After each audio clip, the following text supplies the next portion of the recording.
There is a campaign right now in China. I believe it started in 2014 or 2015. Tell me about this the other day. This blew my fucking mind. Called Made in China 2025. Now, when I say Made in China 2025, what do you think? I remember saying to you, I was like, oh, that just means that they want to have, like, what did I say, more things made there. Sure, which everything's been made in China for the last 40 years. So what happens? The world looks at that and goes, oh, well, that's already the case. Like, instantly, people kind of turn a blind eye because they're like, that doesn't sound like anything. Here's what they were really doing.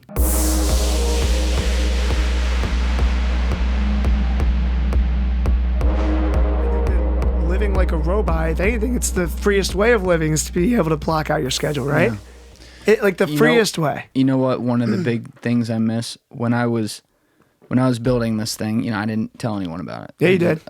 Well, because you got me pointed in the right direction. That's my point. Like no one, and I swore you to silence the entire time. You like really people did. I was related to didn't know this was happening, and I've been through it nauseum why that all was, but. I just wanted to do the damn thing. Yeah. And I'm like, all right, let's just bring it to market. We'll be ready to roll when we do. And then boom, we're just going to keep going and build this thing out and kind of adjust it over time.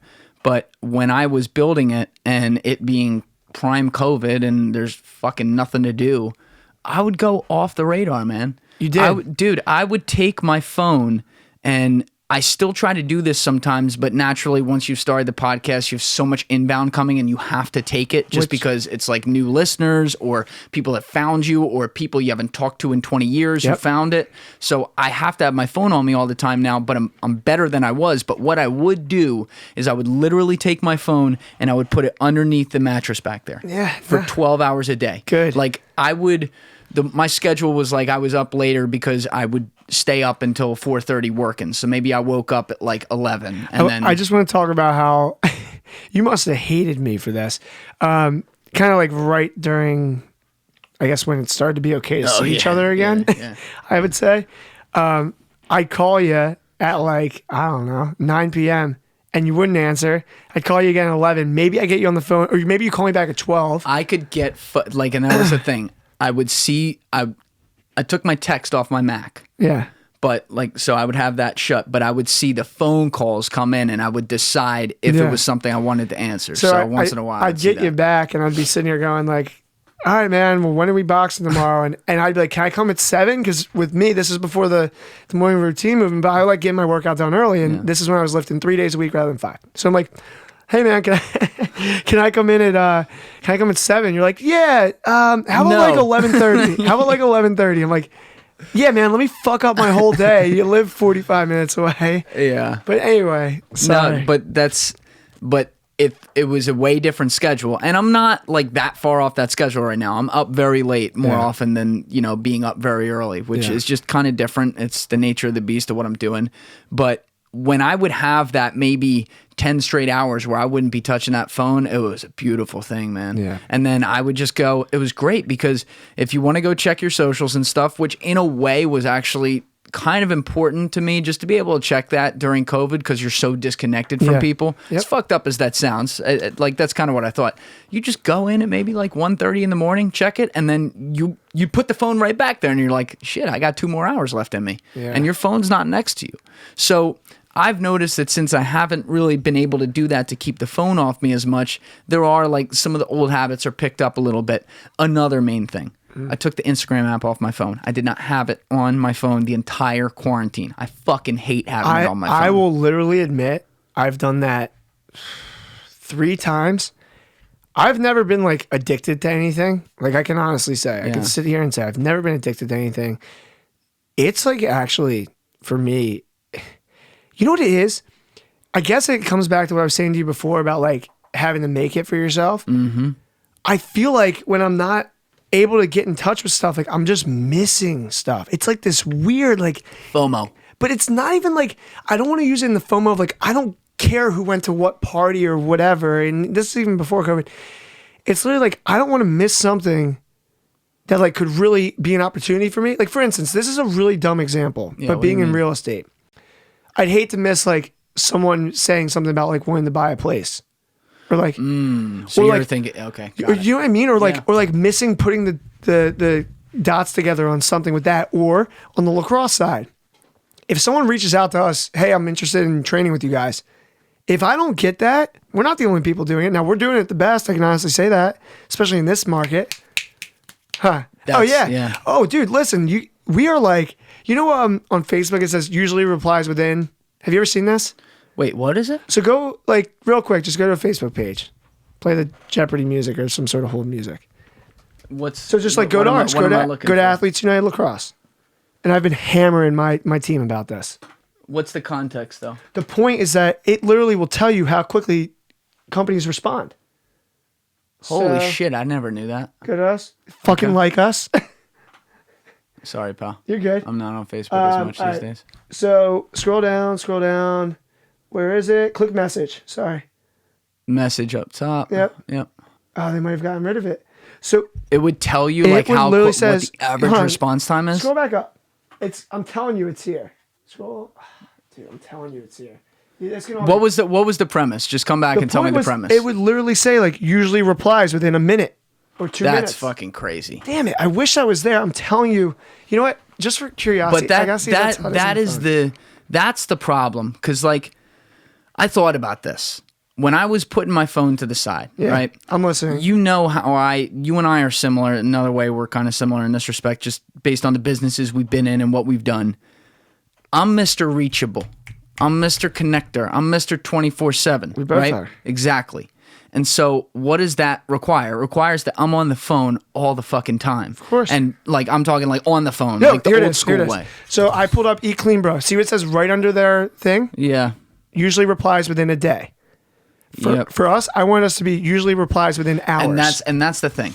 When I was doing this, it was the first time in my career, and then I really thought back to college and like the shit I did there, and as far as like what my roles were in my friend groups and stuff, and I'm like, nah, this is the first time maybe since like the beginning of high school where I was not 1000% accessible at all times, like 24/7 Julian. And so it was a crazy thing at first because I'm like, wait, I always answer the phone. I always take care of it yesterday when it's there. And so when I was first doing it, because I told you I would see the phone calls come in, but I wouldn't take them very often. And when it was first happening, that was really hard. I'd be like, oh, it's that guy. I gotta talk to him. It's like an itch. And you know what? Nobody really cared. Hey, fuck you. I cared. Like they know it. As long as I would get back to them, within a day, which sometimes I didn't get back to people because then I'd forget about it or whatever. Yeah. And I would feel bad about that. So after this was like all done, I was like apologizing to some people like, oh shit, I never called you, whatever.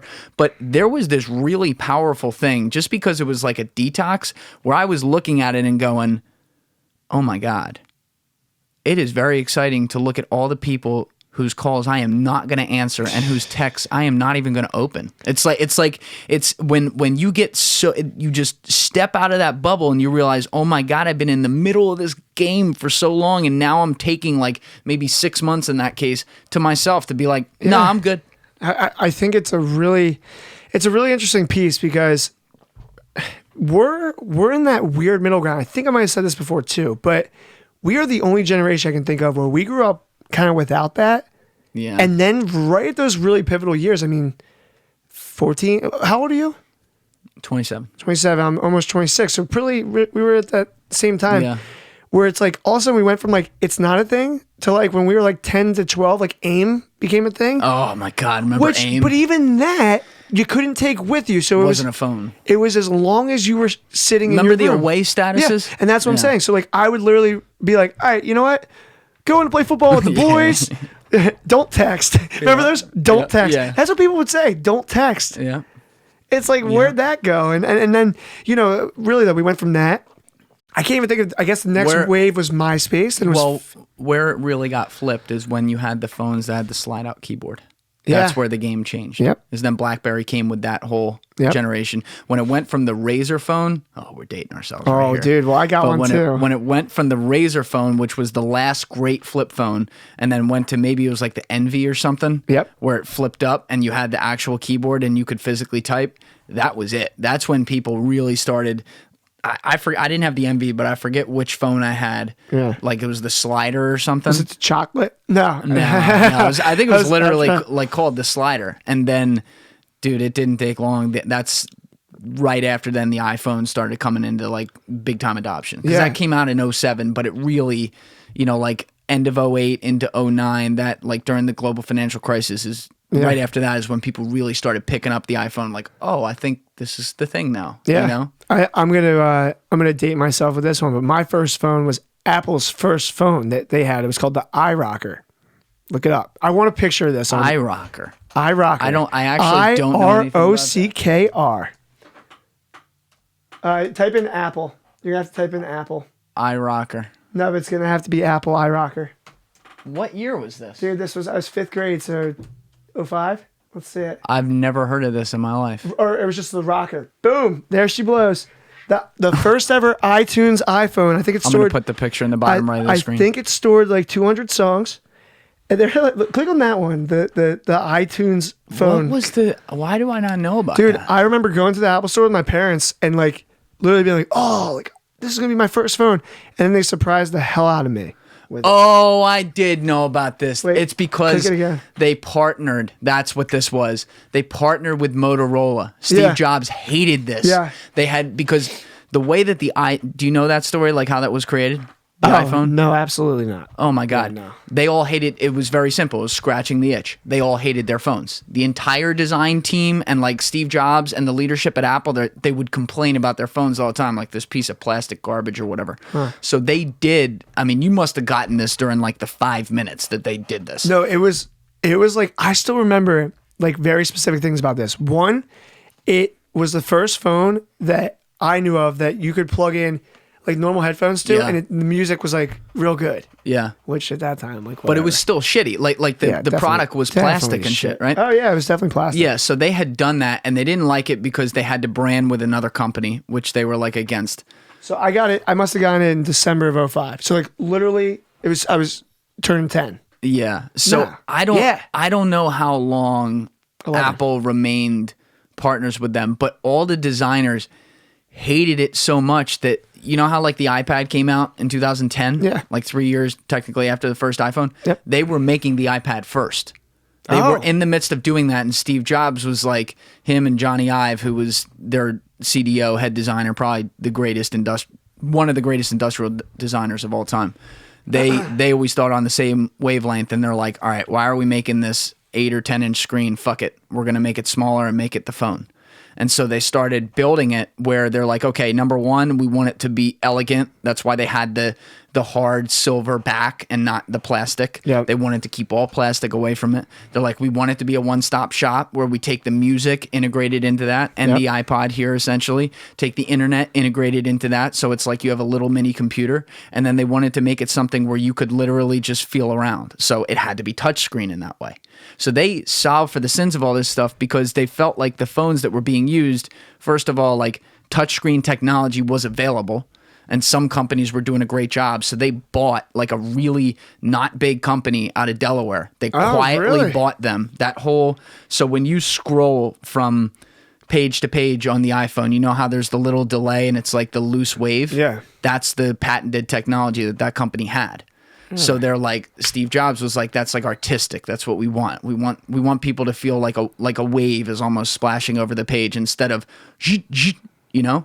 And so they basically took everything that they hated about the phones on the market, whether it be the one they partnered on like this, the Rocker, or, you know, some of the one like the Razr, and then even like the Blackberries, like the early Blackberries, because they're like, it's like you drop it, it's like a little piece of plastic and like you got to press it. It hurts your fingers and stuff. So they're like, what should we do instead? Like make something that when you drop it, it literally fucking gets ruined and just shatters completely. Nah, but that was the point. When it's glass, yes, that happens. And so they had to fix that over the years and make it at least better. But it's elegant. Yeah. Whereas like with the plastic, it was never elegant. Never. It's like all right, it cracked and broke. I've seen the jokes about it all the time on Twitter. Like that Nokia phone could literally like survive a nuke. Oh my God. You remember what was the game? Snake? Hockey. Yeah, you could play Snake. Dude, you could literally throw that thing like out your window and have no problem. Just like if your buddy's like, oh, I forgot my phone inside, you're like, I'll just throw it out in my bedroom. My aunt deadass had that phone from 2002 through like, it was like 2014 maybe. She literally Snake had champion. Oh yeah, she had to be. But she literally had that phone for like 12 years. And finally, I forget the exact story, but I think her kids were like, Mom, we're going to get you the iPhone. Everyone's had a phone intervention with their parents. My dad had, it was a Razr. And I finally was like, Dad, like, get with it, man. I text you and it comes up green. That's the thing about technology. Like when people are talking about like putting the genie back in the bottle with stuff, like people talk about like, oh, everyone's renewed interest in social media with the social dilemma and all that, or everyone's renewed interest in like art. They don't know anything about it, but they just know artificial intelligence, real thing. Like it's apparently around us, like problem. And they talk about the downsides of technology and they're like, we can't let this happen or whatever. Statistics and history, more than anything, say that when a population wants to adopt something, there are going to be people who have enough self-interest to adopt it, and then other people will, and you can't undo it. So you see what I'm saying? Yeah, so all these, I always look at the iPhone as one of the best examples because you had all these people in society like, fuck that. The first type of person. You had the corporate Blackberry guy. It was called the Crackberry because it was like smoking crack. Like you had it and that was your thing. And they said, we will never, ever adopt this touchscreen madness. That's for people who aren't exactly. Yeah, it's like that juvenile. I still remember that stigma. I mean, I can't think of who it was, but someone said that at some point. If it's good, people are going to use it. Yeah. Listen, here's the thing that I don't think any of us can, deny. And there's going to be like that one dude that you don't even have in your group chat because he doesn't have an iPhone. But like at the end of the day, it checks every single box, at least in some way. And that's why, we're not here to sit here and be like, oh my God, Apple's the best thing ever. I mean, there's a million people that talk about that stuff every day. I'm not a tech blogger, but it really is one of those things that they got it right and they continue to just make it. And we talked about this one of the first times, it might have been the first time we met. It continues to get a little bit better, but they never perfect it because if they perfected it, it'd be done. There's no such thing as perfection. But what I mean is like, we go, oh my God, like, why just now? And I talked about this before. Why just now can you swipe someone while you're FaceTiming to the corner so you can go do other shit? Yeah. They could have done that, like, know. And my favorite thing is they send the iOS update, man. And the iOS update is just like this time bomb. I have noticed because I have the iPhone XR and I've had that for a while. Is that what I have? No, maybe. I never paid attention. Is that this? But no, that's the next one up. That was right after the XR, so slightly newer. Got it. But I have noticed this time around, the iOS update doesn't kill your phone. Like in the past, your battery life went down 25% every single time they sent that thing. And like, it's crazy just because you wonder how much they work in game theory of like, or I don't know if the term's game theory, but they work in planned obsolescence or some of those things, like where it's like, okay, once we do this update, that next update will be 4 months later and we'll integrate this thing we already have right now, but we're not going to do it yet. And yeah, but I mean, to get back to the original point on this, people, I remember my grandpa, for example, who's a farm boy growing up, like a simple kind of guy like that, like not someone who's into like crazy gadgets or whatever. He would pound the table for years. I'm not getting one of those iPhones. This is ridiculous or whatever. Fucking guys had an iPhone for 5 years. Yeah. If you would have told him in 2007, you're going to own an iPhone, he would have said, when I'm dead, no doubt. I still want to own one. And then that just trickles into like 16 other things, right? Like the same thing. my dad, oh, I won't go to Facebook. Yeah. Who's on Facebook 16 times more than me, send me videos of like a rabbit humping a dog, like my pops. Like it's just one of those. How amazing is that? Like I remember when social media was coming up, parents were like, it was like a thing. Like if you were in middle school or something, it's like, were they going to let you have it? That was like the big thing because the internet's this dangerous place. And now, 10, 15 years later, our parents are the ones like spreading like fake news pictures up there and shit. I and it's swear, like, man. They knew what was happening. The social platforms did. They knew what they had there. Yeah, I agree with that. What was the one guy, the Sean Parker guy? He was one of the original Facebook guys. Oh, the one who started Timberlake and that. Yes. Where he Napster. That's it. He was like, heard this quote years ago. He said that the way that they designed these platforms in the early stages, so the companies like Facebook and stuff, is they just wanted to be able to create all these little data-backed impetuses or impedi, whatever it is. Impedi. Yeah, I don't know. We make up words. Yeah, we do. But he wanted to be able, they all wanted to work that in so that you could get this little dose of like oxytocin every time something happens. So like one of the main things are obviously the push button notifications, and the way that they design those, they make you want to click it because you feel like you're missing out on something, or you feel like you're not going to respond. It's genius, man. I hate it, but it's so genius. And you know what it is? We can't control it. It hits that little like piece of your mind that no matter how much I tell myself that like I don't care what's going on, like there's still a piece of me that's like, well, someone tagged me in what? Or I got this. Like it's crazy. It's just, it's almost frustrating, honestly. We forget, and it's also like the way we think about it. Like, I think we talked last time you were in here about like when you're thinking about stories that you put up when it's like a heated time, and you had taken down the one. Stop fucking killing each other. Right? Yep. So the way that we think of like a story or a post or something that we put up is we picture all the people who are seeing that as if they're sitting in an arena. Yeah. And we are projecting to all of them up on the stage. We're not real. First of all, it's an interesting way to look at it. We're separated in that it's online, so it's not in person. So there is a degree of separation there. Yeah. Like literally, geographically, and physically. Yeah. And then also, yeah, sometimes like people will be in a group together and be like, oh, did you see so-and-so's post? And there's like 4 of them looking at it at the same time. But they're all looking at it like in general. Your audience is looking at it one off, like one by one. So now picture, you know, random person X, follower X, just pick one out and be like, oh yeah, that's someone who's liked my post before or something like that. They're doing it alone.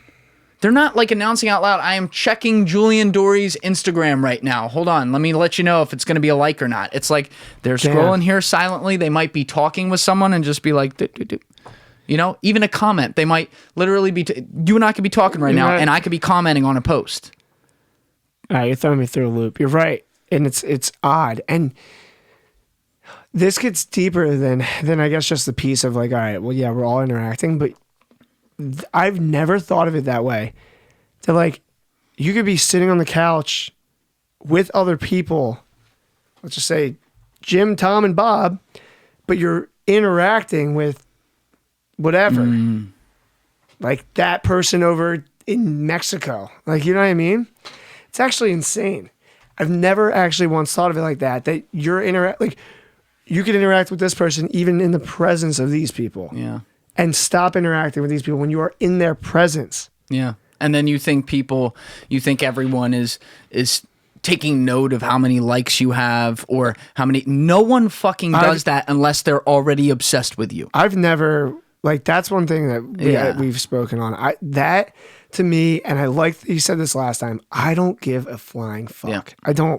I really don't care about that. And that's something that I think, and that's not me just saying like, I don't care about, like, I really just don't. Like, it likes that piece of it to me is not what it's about. And we spoke on this, but it's just about sharing things that like make me happy and putting out some positivity. Yeah. It's really always it. Or things that we're working on. Yeah. You're going to share some clips from the show. Why? Because you worked on it and you're proud of it. Yeah.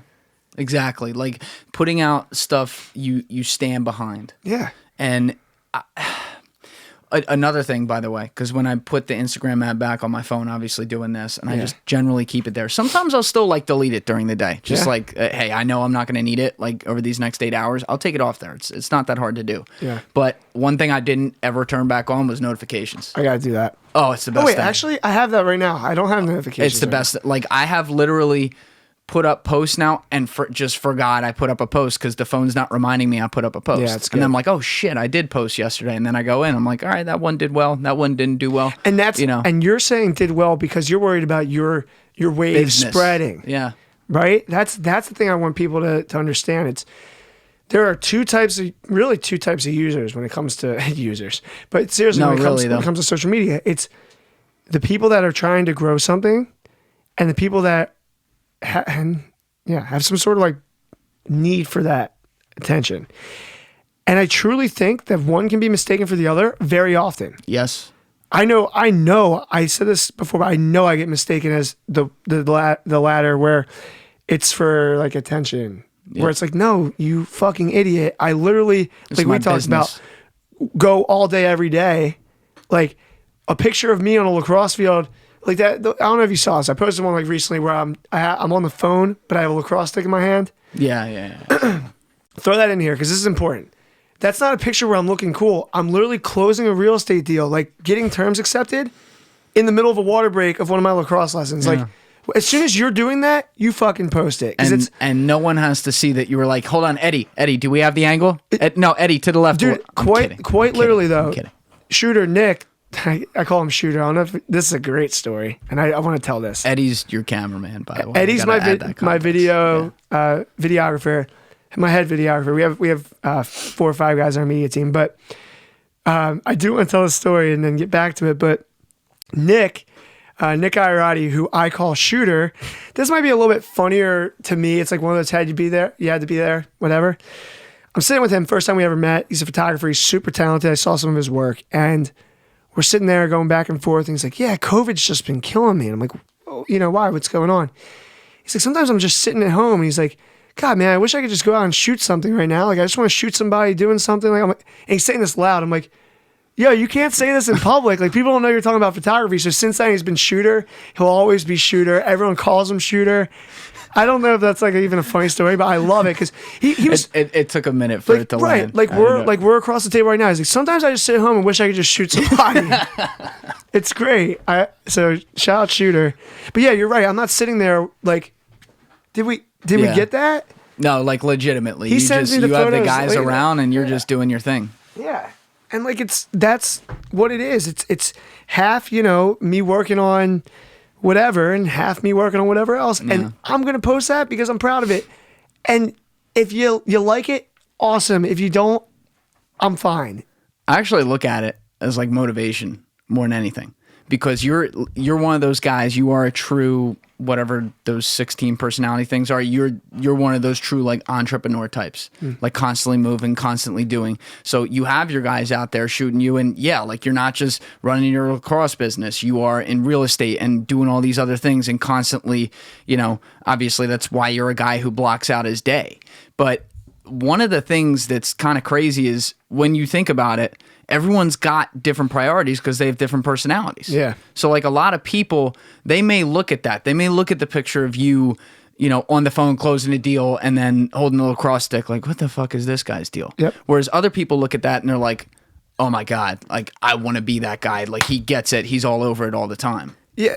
I think part of it, and this is interesting because obviously I work with the next generation of lacrosse players, right? So I think part of it for them is I do actually wonder this sometimes. I don't do it for anyone besides myself. I don't live the life I live for anyone besides myself. But I do wonder at times if those guys get inspired by what I do because at times, yeah, like I do wish that, I wish my service existed when I was 15 and that's part of the reason we exist today. But I would have loved to have someone like that to look up to. Not that I'm this like model citizen, perfect story, whatever, but I am curious once in a while if these guys look at that and go, you know what, that's something I want to be like. And then there's also that other type of group where it's not like kids I work with, but people, my peers, whoever, people our age, who look at, what I do and I try to be that positive, I guess, person. And the same reason I'm talking about the time blocking and stuff on here is because, as like I get more involved in, talking to people and work and everything, I'd love to have more people on the same wavelength. And I'd love to have more people, kind of bring fitness and time blocking and meditation and all that into their lives because I think it works for me. Now, what are you chasing? Oh man, one thing. It's just freedom, and I think that's like the classic no, it's not 25-year-old wanderlust fucking answer. No, I am literally chasing the freedom, and I kind of have it in some ways. The freedom to wake up and go, all right, what do I want to do today? What do I want to do today? I mean, I just joked with you in the kitchen. I was like, do you want to go to Colorado next Thursday? Flights are $60. Yeah. Like literally, because I can. You know why? I can reschedule my lessons if I have to. I don't like to do that. I have like 2 booked for next weekend as of right now. Wait a second. Hold on. Go ahead. How do you even do that? Because, Yes, like obviously you do a lot of one-on-ones, and that's the nature. Yeah. That's one of the key tenets of the business. But it's a full-blown business. You guys put together content. You put together, you literally put together like a podcast strictly for like kids applying to college as great D1 lacrosse players. So you're even like niched out on content where it's not the moneymaker, it's what you do to add service. Of course. You do nutrition plans. You set up workout plans. You deal with like running the company itself. So how can you do all that when it's not just like, oh, I got to cancel my lessons? Because I've built such a relationship with every family we work with. Either I myself or one of my coaches have built a serious relationship with. We made a video where we talked about that, just kind of briefly in there. We're not just the people that roll the balls out. And this is why we don't do the group session bullshit where we throw everyone into one. Now, we will get, player 1, 2, 3, 4, 5, 6, 7, 8, 9, 10 and go, all right, you guys have all worked with us. It's time to kind of compete and throw them into a compete day. But it's the reason that we don't do that. Like, let's throw everyone out on Tuesday nights. You guys are all going to pay this, and you're going to show up, and we're going to go through drills. No one's going to get better, and we're not going to know any of you. And we don't really get to pay attention to any one of you because we're just here to make some money and go home. That's not us. It'll never be us. So for that reason, I have a relationship with my parents that I say, hey, guys, listen, I haven't taken a vacation in literally a year. Not that I need that all the time, but if I wanted to, I'm sure I could text a couple of parents and be like, actually I found a cheap flight to Colorado. I'm gonna take off for a weekend. There's nothing wrong with that. Yeah. And that's another thing too.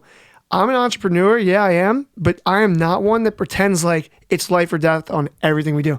Andrew might say differently. He might say, God, you act like everything's like the most important thing. That's just a different he's a different personality type. He's so laid back. Yeah, it's fair. I mean, listen, there are things that are like us missing an important message or email or whatever. That is life and death. But it's not life and death for me to go, you know what? Hey, I know you were booked with me. You already know Andrew. You already know Brandon. You already know Colin. You already know Anthony. You already one of my coaches. They're going to cover you this time.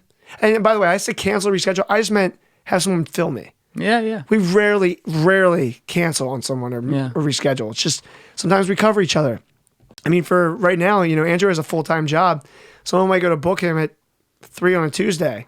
It's like, guess who you're getting? It's going to be me. It's not going to be Andrew. I'm shocked he's still doing that, because, and look, that speaks to his work ethic too, because he could easily give that up just to go do full-time what you guys are doing right now with all the success. But in your 20s, why not double dip if you can? I mean, I know it leaves short time, but that's what makes you guys so impressive because, you close real estate deals all the time. He's got his full-time job as well, and yet you guys run a full company here and have grown it. I mean, it's mind-blowing how exponential the growth has been, and it has to go into so many of these things. You talk about the time management. You talk about understanding, your limits and your balance and stuff. But, there's also, hey, it's a business, but it's not, no business is 365, 24/7 per person. It's not right. Per person. The business doesn't, and that's where we set it up in the right way, right? The business will never be in a spot where, unless we really screwed up our schedule, but there's never going to be a time where someone needs help with their game or the recruiting process and no one's available. Yeah. I've been lucky enough to have such great people jump on. And honestly, I want to take a quick second, and it's because there's a big event for us coming up. I just want to talk about Rachel real fast because she's the perfect example of someone that comes right in line with what we're trying to do. Trains girls at an extremely high level, builds relationships with the family, does little things writes birthday cards for the girls she trains and makes personalized videos and sends them to them. Now, let me ask you a question. Sure. Because this is applicable to any kind of business. Sure. You hear corporate speak thrown around all the time. It's in everything. I say it, you say it. It's a part of some stuff. But one of the things I say all the time that you've now said a couple times as well is building relationships. Yeah. And it's so key. And it's really just what it means. It just has turned into this corporate buzzword. But when you say I'm building relationships with these families, does that go beyond just writing the birthday card or doing the personal thing like that? Or does it go into you understand who they are and what they're about and what their priorities are for their kid and what their kid's priorities are that they put forth? And that's where I was getting to. It's she does all this stuff on the surface that's great. Mm-hmm. And then there's a million other things behind the scene. And it's funny that we're touching on the building relationships part because that's actually the slogan of the firm I'm at right now, building successful relationships. Mm-hmm. And it's so much deeper than just we're going to give to charity and we're going to do this. And we're going to do it. like someone like Rachel, and I really want to dive into this, she knows so much about the way the parents of the kids she works with and the kids think, operate, the way like, you know, mom might be a little bit more supportive here than dad. She's like tactical with it. And it's kind of amazing to see because this is someone who her day job's social work. So she helps people all the time. Has to kind of dig into like her cases. Like there could be a drug abuse problem. There could be whatever, right? And she almost applies that to lacrosse. And it's crazy because, you know, she's working with mostly like younger girls, but she's able to kind of like surgically get in there to where she understands the families. So like I said, if she was in a situation where, I don't know, say she wanted to go somewhere, Puerto Rico, and she was supposed to have a lesson, she could say in the right way, hey, listen, I'm going to actually like leave country, but I know because I know you're going to love Lauren. You're going to love Christine. You're going to love Nicole. You're going to love Talia. You're going to love whoever. It doesn't matter. You know? You're going to love Brittany. It could be literally any one of our coaches. So that's the type of way we're built. And there's not one bad egg on our team. And if there is, I'm unaware of it. We take, you know, pretty good. Well, you don't really have turnover. That's what I noticed. People, like, you've only grown your team, and I think I know of one person that in the last year was there and is no longer there. Yeah, and it, again, no hard feelings there. Like, had to go, and then actually, you know, I did just mention Christine. She is moving for her daytime job, and she's not going to be able to train for us anymore. It's not like it was like.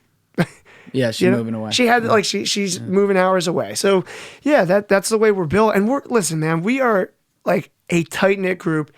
We have a group chat called the Friday Night Squad because that's when we meet. And like literally, we meet on Fridays. We get done whatever we have to get done. Then we'll have drinks. Like we'll go bowling, whatever. We enjoy each other. So we celebrate stuff for each other. We're always like, you know, hoorahing for each other. Outside of. Well, really, no. I was going to say outside of me, but really none of us, it's our only thing. It's not our only thing. So we celebrate each other in every other way. Mm-hmm. Like I passed the New Jersey real estate exam and someone, I think it might have been Shooter, puts that, or no, it was Eddie, puts that into the group chat and then everyone's pumped up for me for that. Yeah. Like, you know, when Christine got this promotion, she was moving away. Like we were all like, good for you. Like it sucks. We're going to miss you, but like that's the team, man. So supportive. It's real. It's not this hunky dory like, you know, we're the what the hell's the show with all the Brady Bunch. We're not we're not like all like and then hate each other. Yeah, because I've seen that culture. That's by the way, that's the culture at a lot of places. Everything's a facade. Don't get me started, man. It's like right before you came here, I took a call from someone I haven't talked to in a while, and he works in tech sales, like high up and some crazy shit. Yeah. And even there, because you know what? I don't even know if I would call it that. Like he's not like a salesman. Like it's not like straight up sales. I don't want to get it wrong, but he was talking about the culture of like frontline sales at companies today. Because he had come from a couple other places before, and originally when he first started out, he was literally one of the guys on the phone, you know, B2B, whatever. Yep. And he's like, it's bullshit.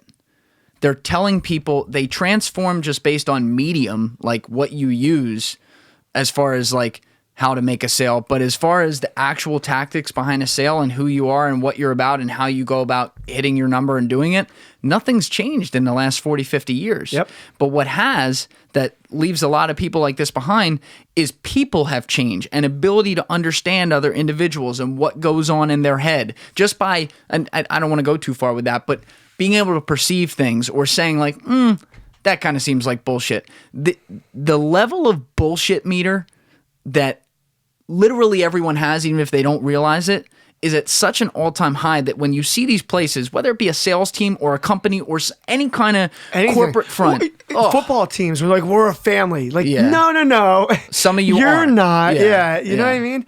So I actually want to roll that into something here. And I want to talk about coaching a little bit. Not like coaching and what I do physically, like coaching in a lacrosse program. But thank God I didn't have to bring this up. Yeah, I'm happy. Go. Right? Yeah. So I truly think that this is a crazy stat that like I'm just pulling out of the air, but I'd say 90% of people that are coaches or team leaders or whatever aren't really that. And there are very few companies, teams, even like families that do this right.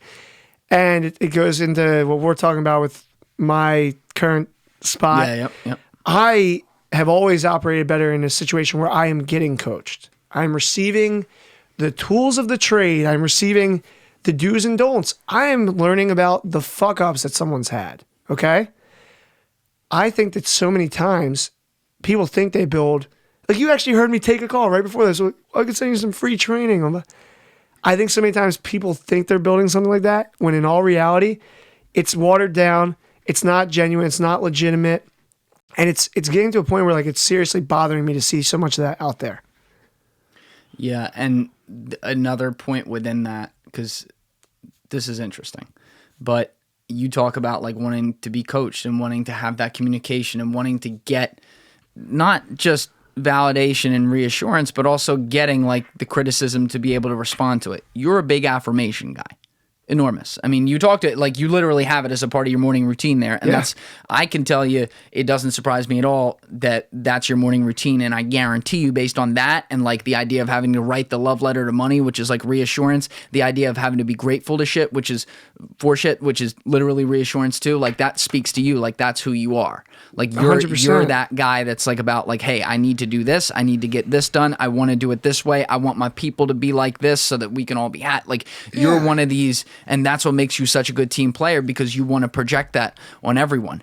To that point, though, not everybody's like that, you know? And a lot of times the people who are in those positions where, you know, you've experienced it and you're like, oh, I don't get that from them. They suck. It's because they're not like that. Right. And they don't understand that. And this is such a problem in society. We don't have... Everyone overuses the word empathy. Let me use that buzzword real quick. But beyond just empathy, we don't seek to understand why other people think or feel or are the way they are. And it's, you know, everyone likes to point out the politics example. Of course, that's 100% true. You know, people especially people who are polarized hard on one side or the other, make you feel like you are less than if you support X candidate or whatever. It happens all the time. Yep. But it happens on the day-to-day, which is, I would argue, is even more important because it leads to stuff like the politics, like having it happen in politics. I completely agree. Where people are like, you know, I'm not, you said it earlier on an example you were giving. I'm not like that, so why the fuck is this person like that? And when you look at things like corporate cultures and naturally like sales cultures, which is supposed to be like a family at the office or whatever, there's that culture of, hey, the top of the pyramid feels this way, so the rest of the pyramid has to be that way. And you forget that you're dealing with people. I talked to a guy a few weeks ago who has built a few companies. There were like 12 things from this conversation that made me go home and like take notes. I've definitely mentioned him on a couple other podcasts, I think. Maybe I haven't. Who knows? I can never tell what's a podcast anymore and what's not. Your life is just like a perpetual. Right. But he's not like this overly charismatic guy or anything at all. He's very like laid back and unassuming. But he has built literally like the best company in the space that he's in twice. And now the third one he's building right now, which is a little bit of a different space, it's doing tens of millions of dollars. And so I like to get a feel, especially when I meet guys like this, and I'm like, you know, this isn't like the person that's like, I would go through fucking hell, burning hell with you because I just believe in you right away. It's someone who's like laid back and getting some of the information from him as to what drives him. Like people always say that they'll literally ask you, what drives you? Or why are you successful? And they'll ask you these buzzy type questions. I like when you get into the conversation, then it just kind of comes up naturally based on something he's saying.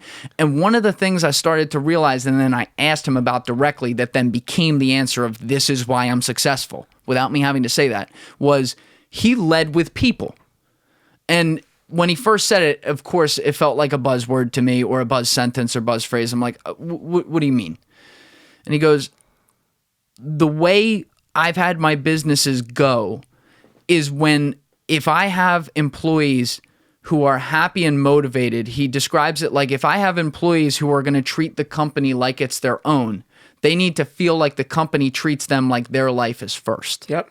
So he said, yeah, you want to use like a more extreme example? If somebody's mom gets cancer and, you know, she wants to go take care of her, I will pay her for 4 years if I have to. Yep. That's more important. Go do it. And he said, do you think they ever forget that? No. He's like, there's a concept of you give and you receive, and it's all a beautiful karma because you're not necessarily receiving things. You're receiving people's happiness and you're receiving people's effort because they believe in what's happening because they believe in you. So I worked in that type of culture, and though I left the company, it had nothing to do with the company. I just wanted to do something else. I wanted to get into real estate. And I wanted to say the name of the company because it's important. So I worked for a company called ARI, owned by Holman Automotive. That's the Holman family of businesses. They have... Oh, they're huge. Yeah, they have a bunch of car dealerships, ARI, which is a fleet leasing company, a truck upfitting company. They have a ton of business that they do.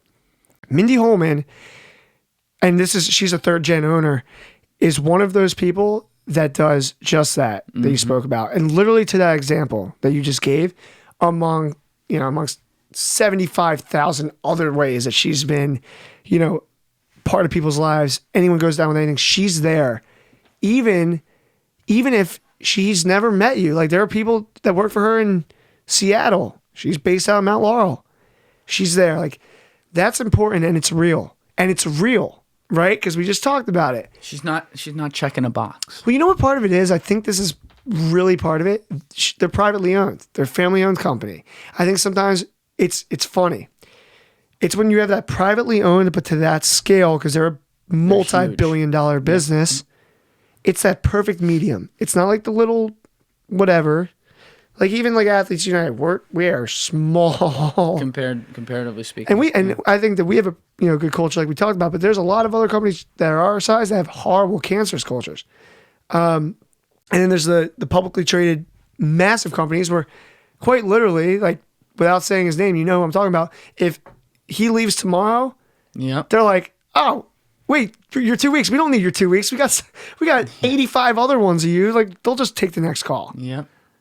So like, and that's it. It kind of dehumanizes it a little bit. Like when you are the CEO, who's the public company where you have to get your quarterly. Yeah, well, it's just when you.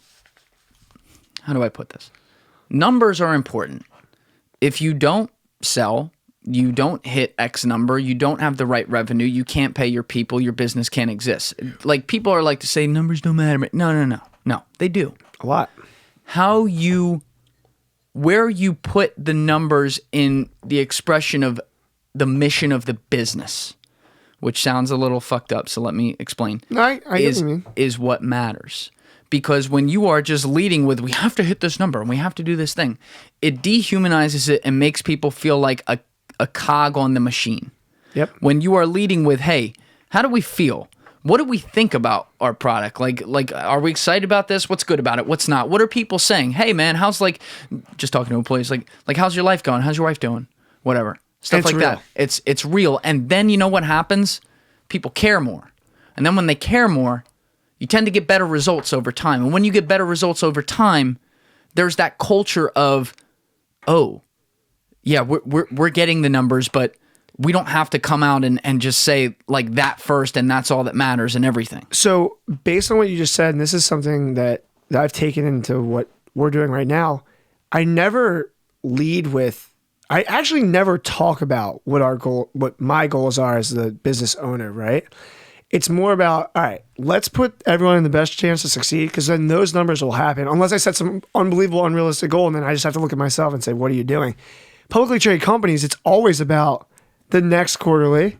It's always about the earnings report. It's always about that. So it's almost like a catch-22 because if you climb the ranks or you come in as a CEO of a company, how are you supposed to not be focused on that? Because that is literally your job is that. Your job is to keep investors happy, right? Yeah. Keep that stock going. I think that I can say with almost full confidence, I'll never be a CEO of a publicly traded company. So I can't even pretend like I know. But in many ways, when you look at it, you almost can't blame them for having that attitude where it's numbers first. Because at the end of the day, you got to look out for you.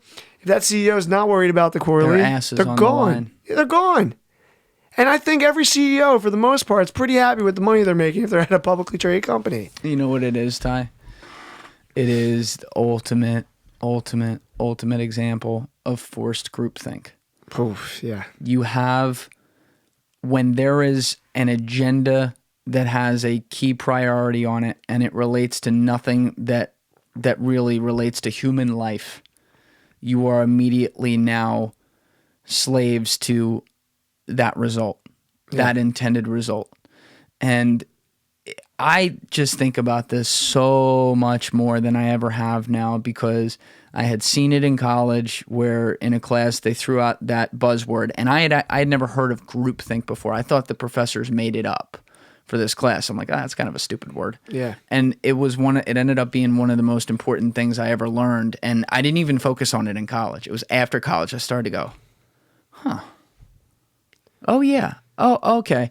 And you hear people talk about like echo chambers and stuff. That's what happens. When you are no longer able to think for yourself because you're slave to one idea, to borrow a phrase from my friend Horo, who's on this podcast, you're a robot. Yep. And again, like, of course, comes back, just like the thing I said earlier, comes back to we see it politically. But that is such a narrow way of looking at it. It's politics are one end of it. It's everything. Well, right. And it's probably the worst in businesses. And I'll give an example that I saw a lot. I think you might be right about that. Yeah. Here's where I saw it the worst. At one point in my life at a former employer, I really wanted a promotion, okay? I was in supply chain. I wanted to be in sales. You think I'm more built for supply chain or sales, right? So I want that promotion so bad. So I'm waiting for this opportunity to come up in this position. It's not. But I'm sitting here in supply chain. I'm like, you know what? I'm going to go apply for something in customer service because that's one step closer to sales. That's the way I looked at it. Sure. Could be right, could be wrong. I want to be an account executive. So let's just put it this way. And it's kind of like a hierarchy thing. But there was this new business development role that I wanted, but I couldn't get there because it wasn't open. There was an account executive role in customer service, and underneath that was client administrator. I'm sitting here in supply chain. I was waiting for the first thing in customer service to open, client administrator or account executive, so I could hop at it. And you know what I was told?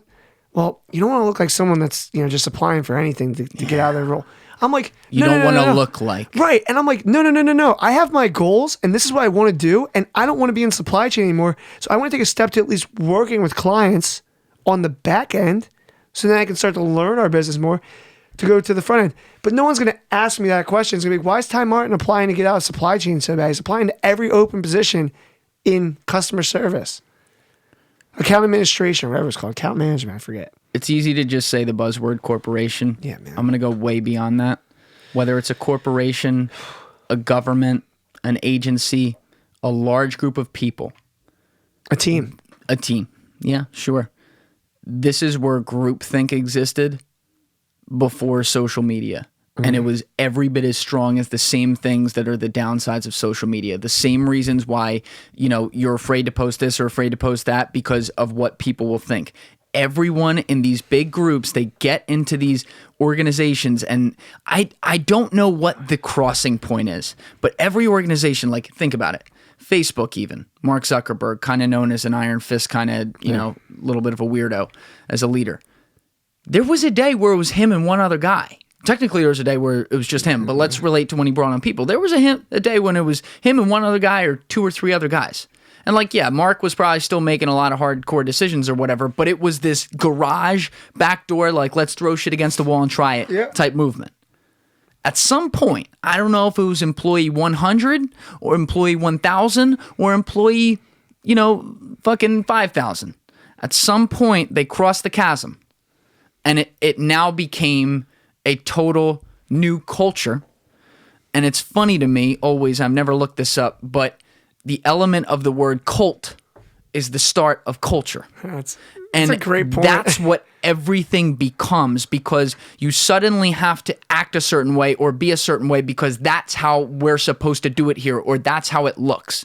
So now we live in this time where kids and young adults are more rebellious than ever and trying to change culture and things like that, and trying to say, like, especially in the social media era, it's all about being an individual. It's all about being yourself and all that. But in reality, most of these people are trying to post the same types of things on social media that they think other people post and other people are going to want from them. And most of these people try to inject whatever culture the entire culture says needs to be the standard on whatever it is they do, whatever their company is, whatever their group is, their team, whatever, regardless of whether or not that actually works or is going to appeal to the other people they work with.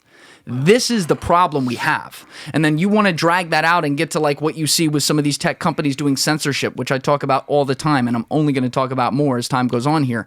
That's where it comes from, because they believe, oh, we are this type of company in this type of space, so we must have to think this. And if we don't do that, people are going to say that we are no good. Yep. No, it's the other way around.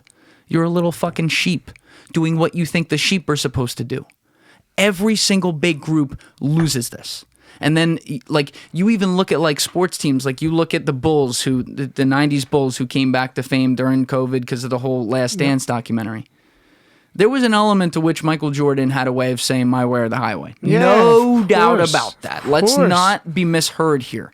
But there was also an element to which they took the game of basketball and said, I know everyone says you should do it this way. And obviously we have a ton of talent. We have the best player ever, so that helps. But we're going to try it this way. And then even like some of the things, think about it. Jordan hates the one guy, Jerry Krause, who was the GM of the team. So the guy's dead. He still hates him. And that's just the competitive in Jordan. So funny. But they needed each other. They needed each other because Jerry Krause hated that Jordan was that good. But if he hadn't been that good, they wouldn't have been as good as they were. And Jordan hated that Jerry wanted to put his own stamp on the team. But if he hadn't, they wouldn't have gotten Tony Kukoc. They wouldn't have gotten some of these other players that he brought in there. Fuck, they might have not gotten Rodman. Right. You know, and these guys hate, you know, Jerry Krause just died a couple years ago. These guys hate each other from beyond the grave in one case. So funny. But they needed each other, and they don't realize that it was because they offset that fucking, no, this is the only way it goes. Yep. Ooh. So here's a question for you. Do you feel like, and he's having success right now, so I can't even pretend like this is going to be a great point, but like Brady Belichick had that, where it's like everyone says, well, behind closed doors, they actually don't get along that much. Behind closed doors, there's this issue, that issue. Now, here's the part that's interesting when it comes to something like football is that can be overcome because ultimately the coaches here, the players here, it really does come down to, does the player make the play? Whether the coach calls a perfect play, if Brady overthrows someone, then it can't happen, right? A little bit different than business. If the manager says, or whatever, the vice president says, this is what we're doing, and someone goes Lone Ranger and does something else, their ass is gone. Gone. So here's I want to make a quick point to it. Go. Yeah. I just used the example of a play. If Belichick said to Brady, you're throwing it to the 10-yard out, and then Brady airs it out to the left side and gets picked off, okay, they could bench him. They could lose that game. But at the end of the day, it wouldn't have ruined the Patriots' entire franchise.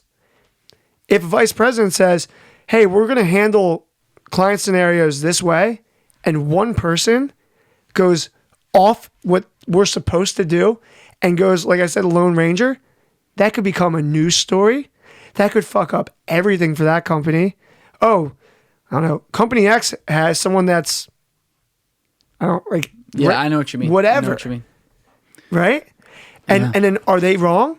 They broke the groupthink. This is what we do. This is how it is. For instance, we're going to censor, I don't know how this works, but let's just say Twitter. If you see this tweet, you were told a tweet like this, you were told to censor it, censorship team. Well, John, that's scary. Don't say that. Censorship team. But you know what I mean? So John's on the censorship team, and he's watching after everything in this kind of sphere. Let's just say it's sports. He's watching everything that goes on in sports, and he's supposed to censor, let's say, anything where one athlete is talking negatively about another athlete. And he happens to love athlete A, and he's talking smack on athlete B. He lets it slide. So now, is he wrong? Is this making sense the way I'm presenting? It's making total sense, and you're making more points. Keep going. You're making more points that you don't even know you're making. Right, so is he wrong because he broke whatever I said Twitter. Did he break what Twitter wanted of him? So is he wrong? He probably gets canned, right? Because he didn't follow what they said is the ideology that goes. Exactly. That's the danger of any ideology. Yep. It's and that's where the groupthink is, man. I mean, you used the Brady Belichick example. Let's look at that one first. Sure. And like now people are trying to make the argument because like the Patriots aren't having a good year that like, oh, it was and Brady's playing pretty well in Tampa Bay, that it was Belichick who needed Brady and Brady didn't need Belichick. I think that's all premature. The Patriots basically like kind of sold their roster the last couple years to try to keep the roster around Tom, and it worked. And now Tom got to Tampa Bay, who was able to assemble this super team around Literally him. just take Gronk. Right. Right. And it's just it's one of those things. So I don't, everyone wants to have the instantaneous reaction argument there. I don't want to do it. Belichick and Brady are both guys who are my way or the highway. Yeah. And so, they like, I do my understanding, like, take it for what it's worth. I won't say that there's any kind of ironclad sources on this. This is more a vibe I get from people who may know, may not, I don't know, is that they did legitimately have a great relationship, and then it just was so long that at the end, it was like, eventually it was like, hey, it's actually best for both of us if, like, Tom, you go play with Tampa Bay and we'll call it a day. Like, we had a lot of success. But we got an impersonation. But even despite that, it's a known fact that they would be like this still behind the scenes over the years because they were both competitive sons of bitches. But that was a way that they could offset each other and then inject a couple different hardcore cultures into the locker room where people might actually gravitate towards one or the other. So there was more of a choice. So you had the guys going over to Tom Brady had the TB12 facility right there, which was his fitness facility. Oh, remember that whole thing? Yeah. And what was it? His personal trainer like used to come to practice, and eventually Belichick was like, I'm not letting him around, and Tom had like a fucking meltdown about it. But he still had the building right there, and he still had Gronk coming over there, and Gronk, this big beast, stopped. And I don't even know if I agree with this part, but Gronk stopped doing squats and stuff like the strength and conditioning team on the Patriots wanted him to do, and he started doing all the bands and all that bullshit. Like, hey, it worked for him. You know what I mean? So obviously, like, he was still a beast and still played great. So there was these different cultures were colliding, but because they both had so much power, they were able to then create that where there was a little bit of choice in the locker room, and players, even if Belichick hated it, players could gravitate towards what Tom did. The building was right there. The TB12 building was right there. Yeah. Players could gravitate towards what Belichick did too. And I mean, am I making sense with that? No, it's perfectly healthy. Yeah. It's healthy. Yeah. It can't just be. See, that's the thing. People say that the Patriot Way is actually kind of bullshit because it was the Patriot Way involved really two main drivers, one being coach, one being quarterback, and it was give and take. Yep. Like, I understand that Belichick had to make the decision to put or keep Brady in after Bledsoe got hurt, but as far as that goes, that was at the very beginning, though. Brady wasn't a name, right? And then let's say Brady went off like he did, and Belichick pulls him out. I think everyone would have been like, wait. Exactly. Like, he was never being pulled out. The decisions oftentimes make themselves for the people who have to make them. You just follow the vibes, and obviously that worked out with the Super Bowl title. I think it was the first year or the second year, like he literally replaced him. I think it might have even been the first year, like he replaced Bledsoe. They won a Super Bowl. I don't remember. But either way, it was within 2 years, and like he led him to the playoffs and everything. But it goes beyond all this. I mean, that's why I raised the point. Like, it's not just one thing. Right. And I think about this a lot because I've been talking a lot about the slippery slope with people. It's so relatable to everything. I mean, people are constantly thinking about civil liberties and rights now in light of all this shit. And so the Constitution and stuff around that comes up. But one of the institutions that people immediately shut you down if you speak out against, and I'm someone who goes towards that too and says, like, wants to shut it down right away too, is if anyone says anything bad against the military, it's like, fuck you. Like, my first reaction is to say fuck you to somebody who does that, right? As well, yeah. Yeah. Honestly. But I think about the military, and I have this. There's two ends of it, and pretty much all of it is positive. But what's the thing that the military leads with? What's one? There are several things, so I don't expect you to get it right. But what's one of the main things that they say, if we don't have this, there is no military and there's no organization, and therefore we are not going to be powerful? Well, the first thing I was thinking was money, but I mean... Well, that's for anything, but no. Of course they need their funding. Wait, I want to get this. I'm talking about an attitude, like something, or a way of doing business, the way that they work. What would you describe their operation as? Just like you got to have like a lack of remorse and just be a hard motherfucker. That's the way I look at it. I don't know. Maybe not wrong. I'm talking about the chain of command. Oh, okay. Yeah. So it's hard to like describe. I thought you were talking. I gotcha. It was hard to describe what I was getting at. So the chain of command is everything. Yep. Because they believe at the military that's why they're all about respect and organization. That's what makes the military great. Yep. It does.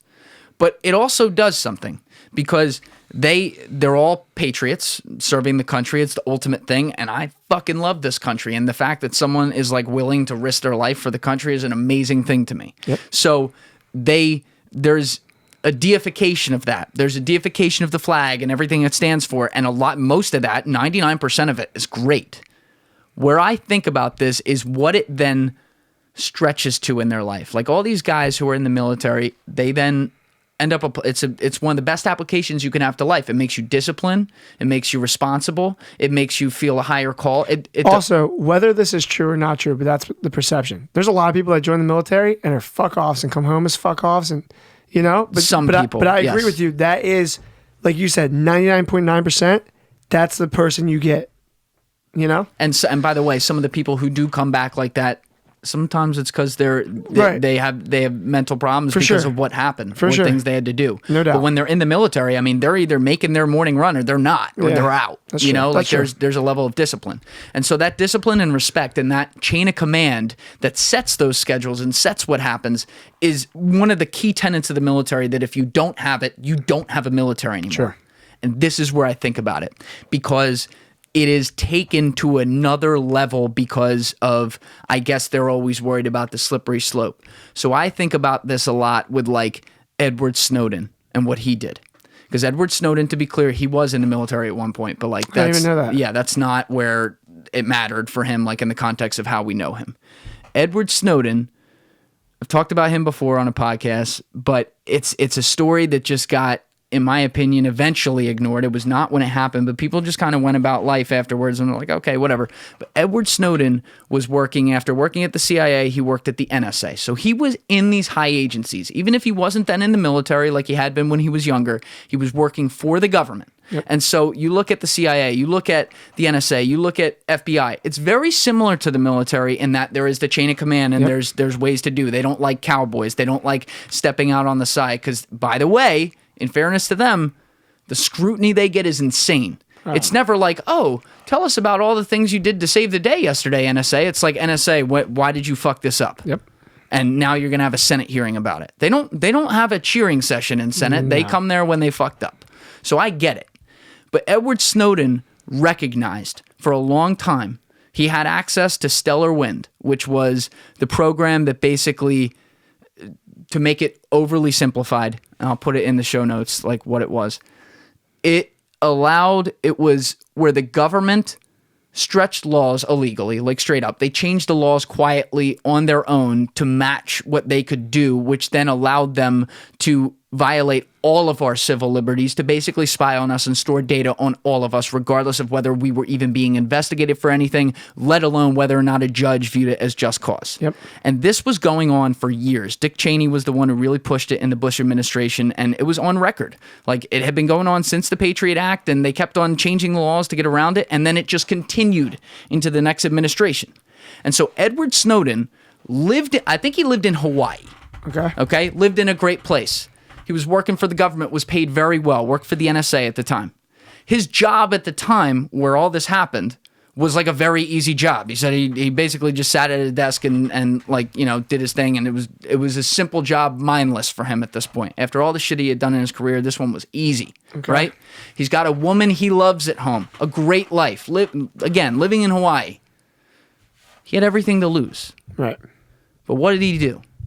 He came out and he took the risk, knowing, and the fact that he is living in asylum in Russia right now. So he's, just to be clear, Yeah. because by the way, I'm 99% sure that I know this story like thoroughly, but he was the ultimate whistleblower, right? He moved first. So what he did is he contacted Glenn Greenwald and he contacted Laura. I think her last name is Poitras. Laura was she's like a documentary journalist who had been studying the NSA for a long time. Yep. Glenn Greenwald is like a savage journalist who's just all about like getting to the bottom of it regardless of what the issue is. He's one of the better journalists in the world. So he picked these people individually and he ended up flying to Hong Kong, obviously didn't tell anyone he was going there, and meeting them. And it's actually a documentary if you've never seen it. Yeah, no. It was through HBO, I think, but it was called like Citizen 4 or something like that. And they documented the week of meeting with him in Hong Kong in the hotel. And they all thought, including Snowden, that there was at least a 90% chance that he was going to get taken into custody and extradited and therefore live in like Florence Supermax prison for the rest of his life. So he couldn't tell his fiance about this, otherwise she'd be complicit. So he picked up and left his whole life to meet with these reporters to release this. He lost everything through it. And what, he just sought them out to say, hey, I gotta tell. He gave them all the documents and he redacted certain things to be able to not put certain American lives in danger in that case, to try to do it the best way. But what he had wanted to do was there was no ability. I bring this all up because he points out, and he's right, there was no ability for him or anyone to raise the issue and bring it public, or better yet, do the right fucking thing and get rid of it. Because in groupthink and in the chain of command, when you report, doesn't matter how powerful you are, unless you're at the very top, even then, there's a million people below you who report to a guy who reports to a girl who reports to a guy who reports to a guy who reports to a girl who reports to a guy over and over again. And it's this chain of command. And because that's the way we do things here, things that are just inherently wrong are kicking the can down the curb over and over again. That's what people do.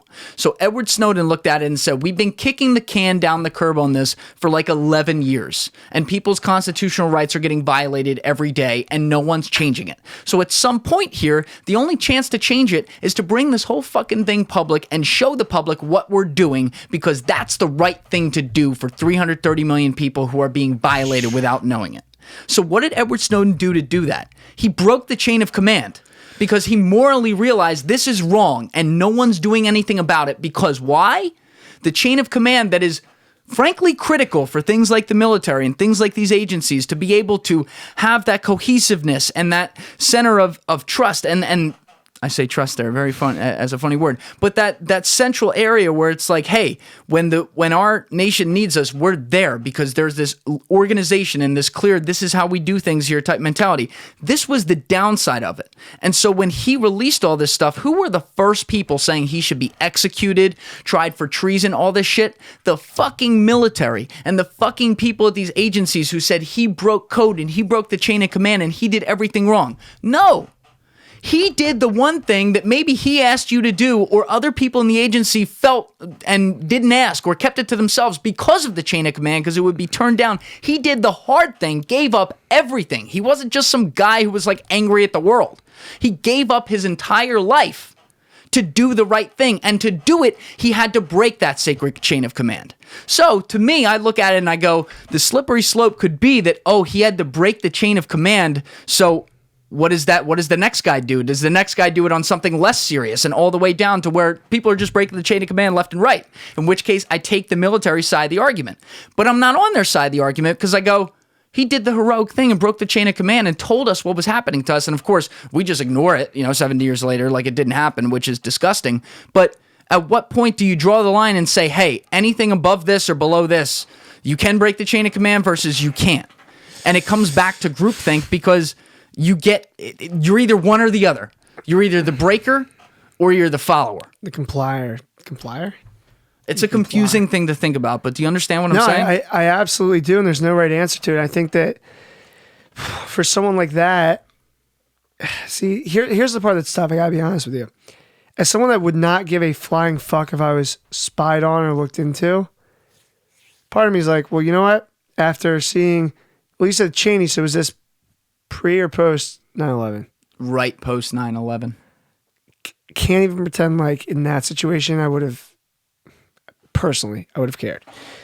Now, you obviously dug into the constitutional rights and the piece of that.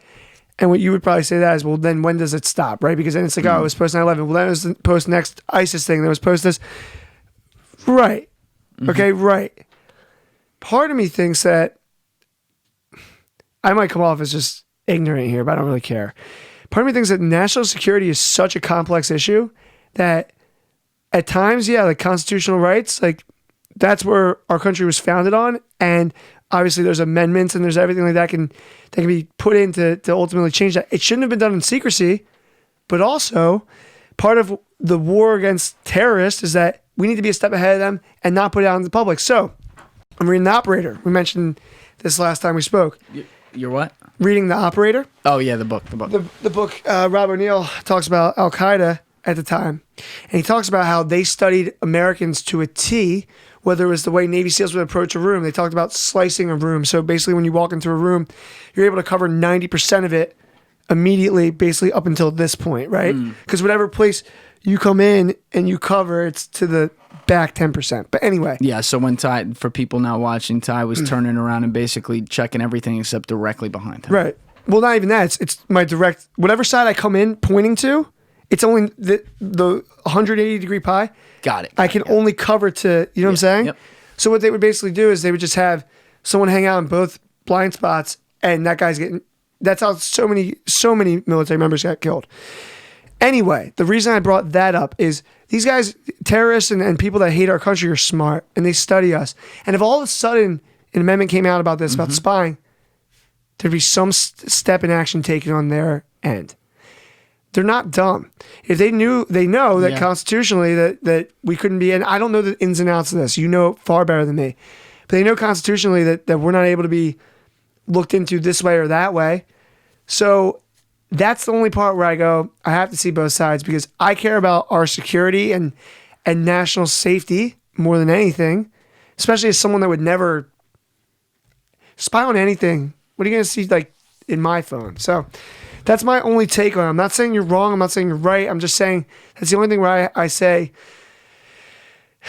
you know, and I know you're going to say like a slippery slope of, well, if we allowed that to be a constitutional right that was broken, well, what's next and what's next and what's next? But at the end of the day, national security is like the number one issue of every day since the 2000s. Yeah. Before then, but yeah. But like really like to where terrorism, it wasn't just a country attacking us, it was an ideology attacking us. That's my take. I could be wrong. This is a deep one because like I love when we get into the conversations where I gotta like reset it and make sure I'm not confused on where, like what part of it we're at. But yes, there is a level to which for the good of the nation, you'd be willing to give some things up. There are aspects of the Patriot Act, maybe not all of them, that I think in response to seeing guys tear down our buildings here, everyone was cool with. It comes back, as you pointed out, I would point out, to the slippery slope of government takes power. Right. They're not going to give back. Yep. And this is a prime case of what happened here because Stellar Wind was birthed after the Patriot Act. Yep. This is something, and let's fact check that and everything, but this is something, I believe it was, the Patriot Act was the bootloader to things like this. And so Snowden wasn't so much pointing out that like, oh, the government's just spying on you and it doesn't mean much for you guys, which for the average 330 million people, it doesn't mean much. It does not. Right now. Right. He was pointing out it doesn't mean much right now because you always have to plan for potential tyranny. That's why these things are written into the Constitution and everything. You have to plan for the fallacy of human beings. What I mean by that is as things change and new norms are accepted, you could call it the slippery slope, there can be ways that people just take a little more and then expect a little more and a little more and a little more to the point where you lose yourself from what it is that made you great in the first place. And I think Snowden would make this point, but I won't speak for him. And he can speak a hell of a lot more eloquently on this than I can. So go look him up and like some of the speeches he's done in the past. He's an extremely interesting guy.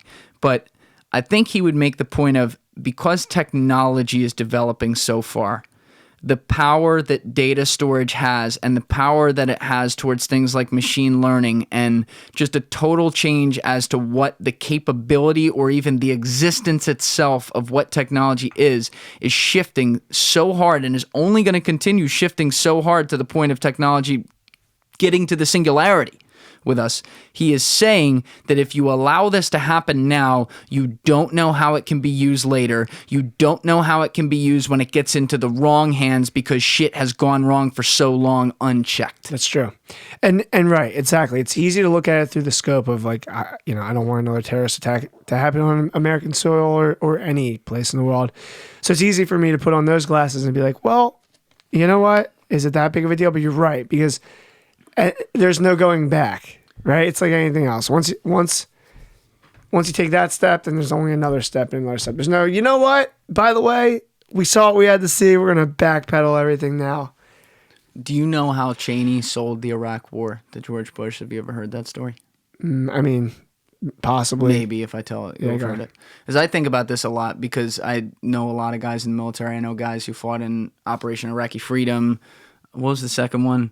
Fallujah, like all the big ones. And the thing is, once we were there were a lot of people there. There's a lot of innocent people whose lives are torn apart. They never had a shot. Yeah. Because they're owned by a sadistic motherfucker like Saddam Hussein or something like that. Yep. So once you're there, this is what people lose in this. Okay, you want to make the argument that the war was totally unnecessary. I agree with you 1,000%. But the guys who fought there, it's very hard for them to admit that or say that because once they were already there, the things from a human perspective that they related to and were responsible for, they felt the purpose in that because they became family with some of these people. A lot of these civilians who just wanted to, live their life in peace, be able to have their businesses, be able to worship their God, like do all the normal things that people do. They couldn't do it, and they viewed the Americans who were there as the saviors. So that was the good to come out of the bad here. Yep. But the way that we went in there obviously was the threat of, Saddam Hussein, a sadistic motherfucker, everyone could agree with that, potentially he has nukes. Weapons of mass destruction. And so the way that, and it's all the controversy how that was brought out because the CIA apparently had no evidence of it, and that seems to be pretty clear at this point. But the way that Dick Cheney sold it to George Bush was he said, Mr. President, if I told you that a crazy dude like Saddam Hussein might potentially have weapons of mass destruction capable of starting a nuclear holocaust, if I told you that he might have them and it was only a 1% chance, wouldn't you want to just make sure and go in there that he doesn't have them? Just go in there to make sure that it's a 0% chance and not a 1% chance. And he was looking at Bush saying, you're the president and the leader of the free world. And if that because remember, the 1% thing had happened to him. The fucking buildings came down here. And so you have a president who, all presidents, I don't care who they are, they're thinking about their legacy. And they're in this case, you're in a corner a little bit. You already had one thing happen to you. He traded on fear. He traded on fear right there. And so when you look at it from the perspective of how these things are sold and what they mean, yes, you talk about national security being such a core tenet, and it is. It is if you don't have national security, you don't have security, you don't have a country. I agree with you 1,000%. But the fear of not having it is what drives every single decision. I'm not saying it shouldn't drive some. There is, just like everything else, all the hippies who are like, no, just, it's whatever, we'll be fine. They're full of shit. Yeah. But the people who are like, you must do this every single time. Or like, we're dead, we're done, no country, whatever. It's fear. And it's not real. It's not real because they take it to the extreme every single time. And why do you think the greatest sales in the world, the one thing the human beings can be tricked into doing something again and again and again, the most common thing, the most common marketing tactic is fear. The fear of, not the potential of gain, the fear of loss. Even when they sell you that bullshit gain, like I make X amount of dollars on YouTube doing this, they are still selling you, watch those ads closely, they are still selling you the opportunity cost of loss and what that means for the fact that they are reminding you your life sucks right now and it doesn't have to. It is the most universal truth. It's the biggest universal truth in anything, whether it's a product, service, whatever, down to like toothpaste, man. Like, do you want to be the guy that doesn't have white teeth? Mm-hmm. You know what I mean? I know it was a really like no, that's a great example. Back example. Yeah. Like with any product, I mean, it comes down to anything. Whole Foods. Do you want to be the person that's eating saturated fats, or, but see on the other hand, McDonald's? Do you want to be the person that's not enjoying this burger while they're at the skate park with their friend? Like it's just all fucking. It's like a Black Mirror episode. Yeah, but you're right. Yeah, it all does come back to fear, and I think that it's interesting because whether it comes from something like war, like I'm looking at a mushroom cloud over here, or something as small as like, literally what you put in your toothbrush in the morning. Fear does hit something in the brain that just triggers, whether it's a snap decision or what we think is a well thought out decision. It's always there. Well, you know the irony of this right here. I think that was a test. You're looking in my studio right here. Yeah. So for people now watching, I talked about this with Mitch because he was curious about this. The top picture is a nuclear bomb test post World War II in the Pacific that we ran, at the start of the whole arms race. And that was an island. I forget what it's called. It's like Bactari or something like that. It's no longer there. Yeah, no shit. We bought the island and it's gone. The bottom picture is the picture of Michelangelo's hand of God in Adam, but the hand of God is replaced by a robot hand. And so some people say oh, you're just fearful of the worst to happen. In a weird way, no, it's kind of the opposite here because everyone, and I understand it, is leading with fear about artificial intelligence and technology and moving to the singularity and things like this. And they're saying some people are like, it's inevitable. It's already too late. We don't know what this means for the future of humanity. All this fear, fear, fear, fear, fear. I lead with having the nuclear bomb up there because you see the power of that thing. That can take countries off the face of planet Earth when you use enough of them. Absolutely. And I lead with it because everyone thought at one point in the 40s, 50s, and 60s that was inevitable. Yep. And that someone was going to, prisoner's dilemma, hit the button, and then everyone was going to hit the button, and we weren't going to exist anymore. Yep. But and it's still technically always a threat, but do you hear about it every day? No. We, as with all the evil in the world and all the good, somehow there was some sort of understanding that that ain't it. And it's not the same thing as machines, but I try to have that similar hope with machines. So right here is a prime example. I'm trying to lead with hope on this, not fear. I want a reminder of what can be, but I want the reminder to be led with what already was and where we won as humanity. Right. At the end of the day, here's the thing.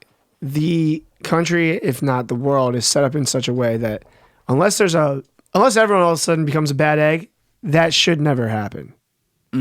One person can't ultimately put that into place. And I want to take it back way, way, way, way long ago, but I'm sure without the literature and the media side of it, look at, ancient Rome, right? When they looked at some of the people that were enrolled out, or Egypt, whatever, it doesn't matter. I'm sure at times people were like, this person is taking over here and here. They're going to rule the world. And ultimately, that was because of, I guess, military force. It never got to a point where someone ruled the world, right? Well, that's the thing. It did kind of get to those points. There were empires. But they fell. Right. Yeah. That's what I'm saying. Yes. Yeah. Because I agree with you. Yes. Because there is no, even right now, and it's because things exist like the UN or, it doesn't really matter what group we're talking about. There's always that checks and balances, not just in our own country setup, but in the world, in technology. If we started to, we're not the best example. If any country started to really hammer on that side, the left side of that picture, the rest of the world would be like, wait. Right? Is that not? Are you sure about that? Because that's happening right now. Yeah, I mean, well, I guess what I would more say is, wait, Ty, this is important. Oh, go ahead. This actually, you're bringing up a lot of shit where you don't even know you're doing it, but you're tying it all together. This is amazing. That's why I'm here. But this whole rabbit hole started with the chain of command and talking about the example of Snowden literally breaking the chain of command, and it was over something where data was being collected. And then you talked about, well, there's some stuff I'm willing to give up for national security, and I know you'll make the slippery slope argument, etc. Well, to come back to that, this is the type of scenario where there are people who don't have that best interest at heart, and there are countries sometimes and ideologies that don't have that best interest at heart.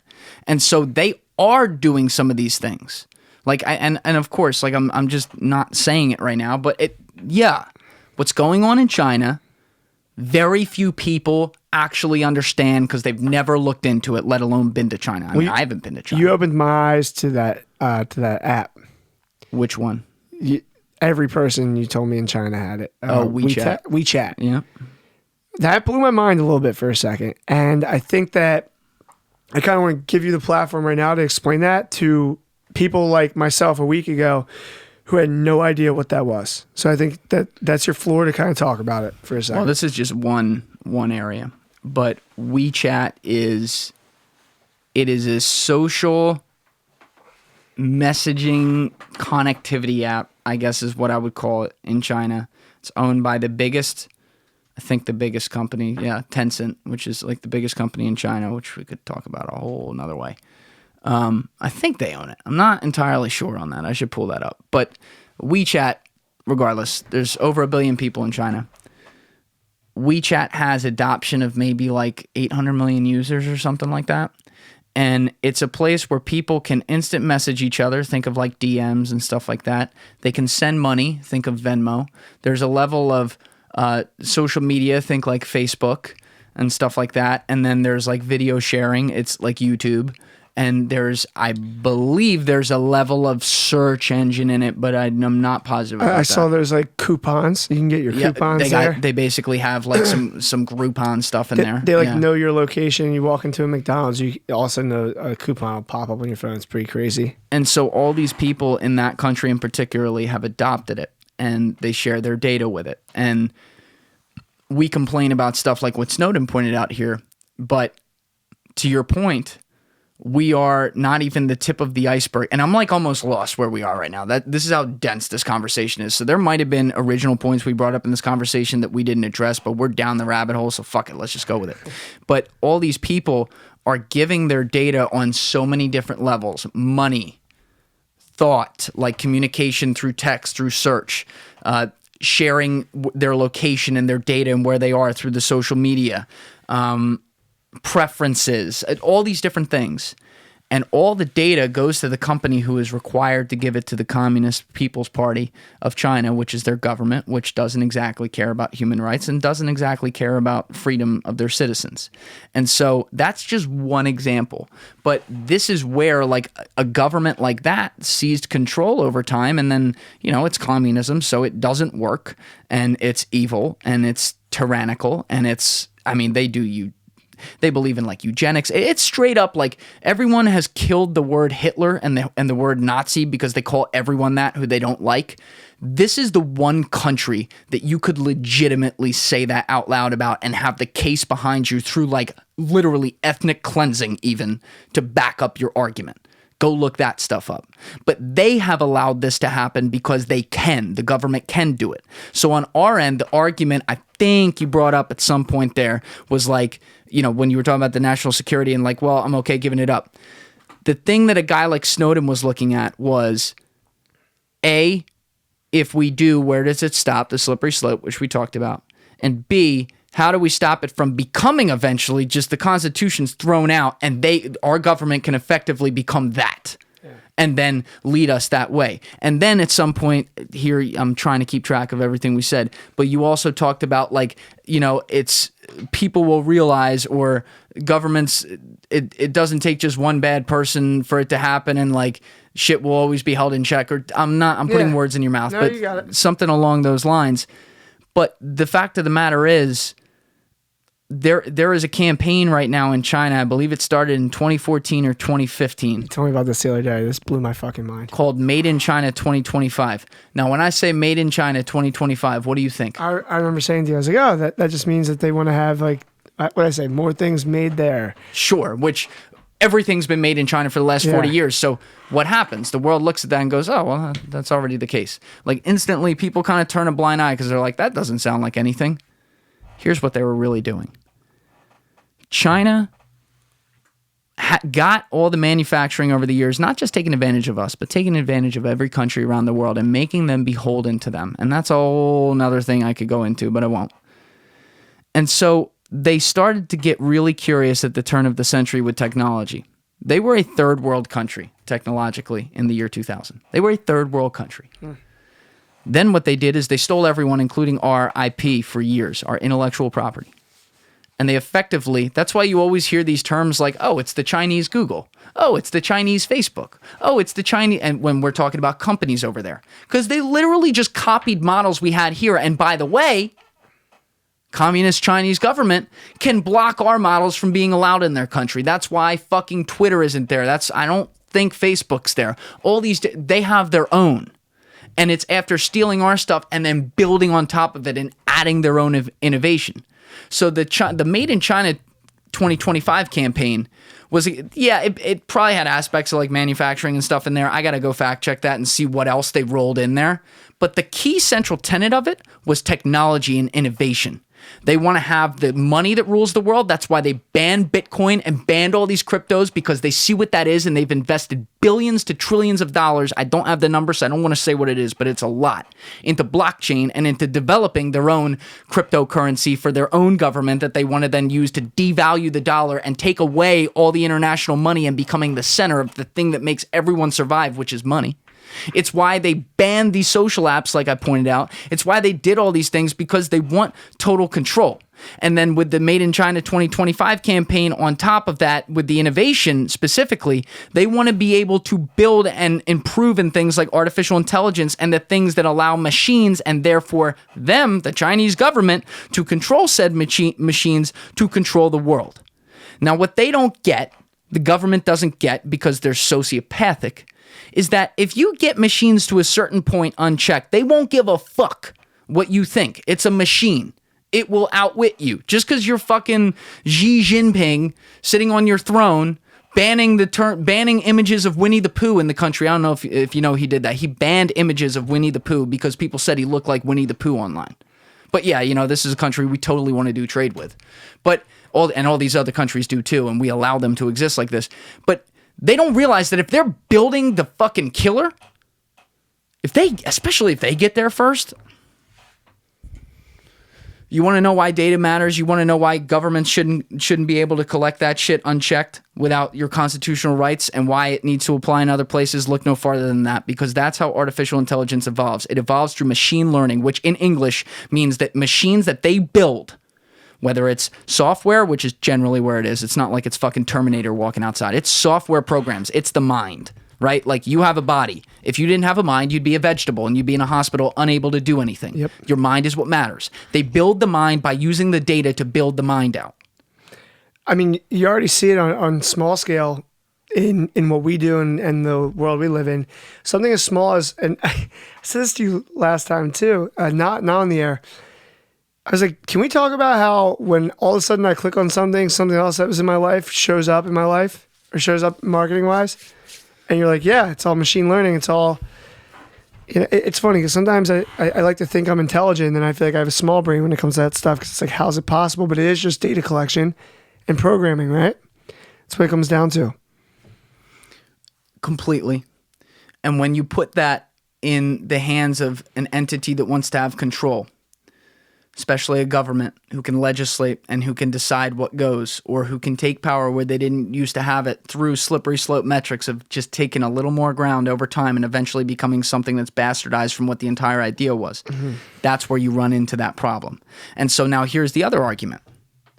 Well, China doesn't take the moral high ground because they don't care about their people. They're evil, their government, I mean. And here's another thing that needs to be said. We need to be very careful, and we need to separate the Chinese people versus the Chinese government. Because the people, it's not their fault. It's the government is comprised of very bad people, and some people they brainwashed. But the people are victims of this thing. And what you don't want to do is just be like China and make everyone think all Chinese people suck. That is not the case at all, and we need to be really careful with that. But the government sucks, and I'll say it. I will say that as loud as I can, because it's true. And people got to listen, because they can take the high ground of, well, we don't have to care about our people, so if we want to take their data, we will. And by the way, we'll take data anywhere else we can get it too, because, we don't respond to the US people or the German people or the French people or whatever. We'll just take it wherever we want and use it for our own means. And so then you look at the US and you say, well, we are above that. We don't do that. And this is where an argument like yours could come in, because you're like, well, then we don't get access to the same things that they do, and maybe we fall behind them in innovation, which in many ways has happened. So I understand that argument. Yeah. The problem is, how do you, and this is the moral dilemma, how do you compete to stay ahead of evil without giving up the goodness in yourself? Right, being some sort of evil. Yeah. And like, people complain about Google, they complain about Twitter, they complain about these platforms and their data harvesting and what they do to us and all this stuff. And they're right to do that. I mean, the fact that the government is bringing an antitrust suit against Google is huge, and it's big. The thing is, Google exists within our country, and we got to fix it. But we're not going to have something to fix if we don't pay attention to how we're getting pillaged in other ways. It's why this whole TikTok thing taking forever is really pissing me off. And the fact that the election like overtook that, and we're not talking about, like, while we're recording this, the election happened. I don't want to fucking talk about this shit. This is fucking crazy. But somewhere along the way, the focus came off that forced TikTok sale. And TikTok is still collecting data left and right. The company Bytedance, which is a Chinese company, and that data, which is video data, is going straight into the hands of the Chinese government. They can deny it all day. The Chinese government wants it. They're going to take it. And if you want to know how important and how good video data can be, think about this. Back in 2001, do you know how we almost got Bin Laden? And some conspiracy theorists are going to say we kept him alive or whatever. Pretend that's not the case. Do you know how we almost got Bin Laden back then? He was hiding in caves. How do you get a guy in a cave when you don't know where a cave is, right? You would think that. They would study the videotape. Oh, yeah. And they would use technology, machine learning, to evaluate the wall, the cave wall behind him for like phosphorus or elements or whatever, and be like, oh, if there's this percentage of that must mean that this cave is approximately located at this longitude and that latitude. That was 2002, 2001. What do you think a machine can do with every kid picking up their phone and giving data of wherever they are all the time now? Why do you think the military, where actually military members were some of the first people to adopt TikTok? Why do you think the military banned it a year ago? They banned it because they said, oh, having our military members take videos of themselves on our fucking bases probably isn't a great idea. It's scary, man. You're not wrong. You're not wrong. And honestly, who would have thought we'd get to this point? It's funny because right now it's November 2020. We first ever spoke about TikTok. It was probably March or April of 2019. I was new in the real estate world, and we were talking about it. And it's funny because I remember seeing a post by Gary Vee that day where he was like, quadruple down on TikTok. You know how he is, right? Quadruple down on TikTok. I'm sitting here like, yeah, man, another social media, it's the last thing I need. And to this day, I've only ever had the app on my phone for a very short amount of time. And I actually forgot about this for the lacrosse business. And I deleted it. I was like, all right, I don't need this. You were higher than high on TikTok. I remember certain aspects, and I know you're going to be able to tell me other pieces. I remember you telling me one thing that was interesting about it was like a time like suck. Like you literally didn't realize how long you would be on the app. And I'll let you respond to this in a second. I'm just going to throw out what I remember. I remember you saying that you were able to include music and video and everything that you wanted in one spot was able to be combined. It was having an Instagram story where you could bring in things from the outside into it without ever having to worry about, the limitations of the app. It was truly limitless, I think was your word. And it ultimately intrigued me a little bit. Didn't get me to a point where I got it. You obviously have now had a change in your mindset towards it. Is because you saw how powerful it became in that, yeah, it's basically just like opening the door to whoever, well, to China, I guess, to see what's going on over here, whether it's in this room, on a military base, or anywhere else. Yeah. And I had read, like at the very beginning, that it was a Chinese company, and I didn't think about it. But yeah, I was on there when the 14-year-olds were on there and nobody else. And actually, the only other people who were really on there were military members on bases who were bored. It was them and 14-year-olds. And I just saw that it had solved for the sins of Vine and some of the sins of Instagram, which you just kind of pointed out. First of all, Vine had never business modeled out what they did. That was an app that allowed, the 6-second clips and everything, and you had to be creative. It didn't allow flexibility of length, and they just believed in a utopian world where they were just going to find a way to make money and they'll just let the app guide it. TikTok, on the other hand, stretched out how long the videos could be. It could be up to 60. It integrated pop culture with music and with the aesthetic, by the way, like how nice the videos looked. So it took some of that without the pictures, that Instagram model, but it also allowed it hid its addiction in the way that it allowed people to leave the app. So one of the things about Instagram, people talk about how the Instagram, like Instagram doesn't really allow, it doesn't have a ton of API capability. I think that's like API. the buzzword they explain for it. And so what that means is that, as an example, when you do a post, can you put a link in your post? No. Nope. And how many links can you put in your bio? And you have to say link in bio and get people to actually go off the post, click your profile, all the shit they have to do today, all the feed they got to scroll through. They got to click your profile and go to your profile and then click the link there. As a new Lululemon ambassador, I know the struggle. I had to include it here somewhere. You literally just laid me up for it. But quite literally, I was saying that today. But I want to be serious. I was saying that today as I spoke about this. I got approved for this yesterday. I'm like, how the fuck is anyone going to go, you know what?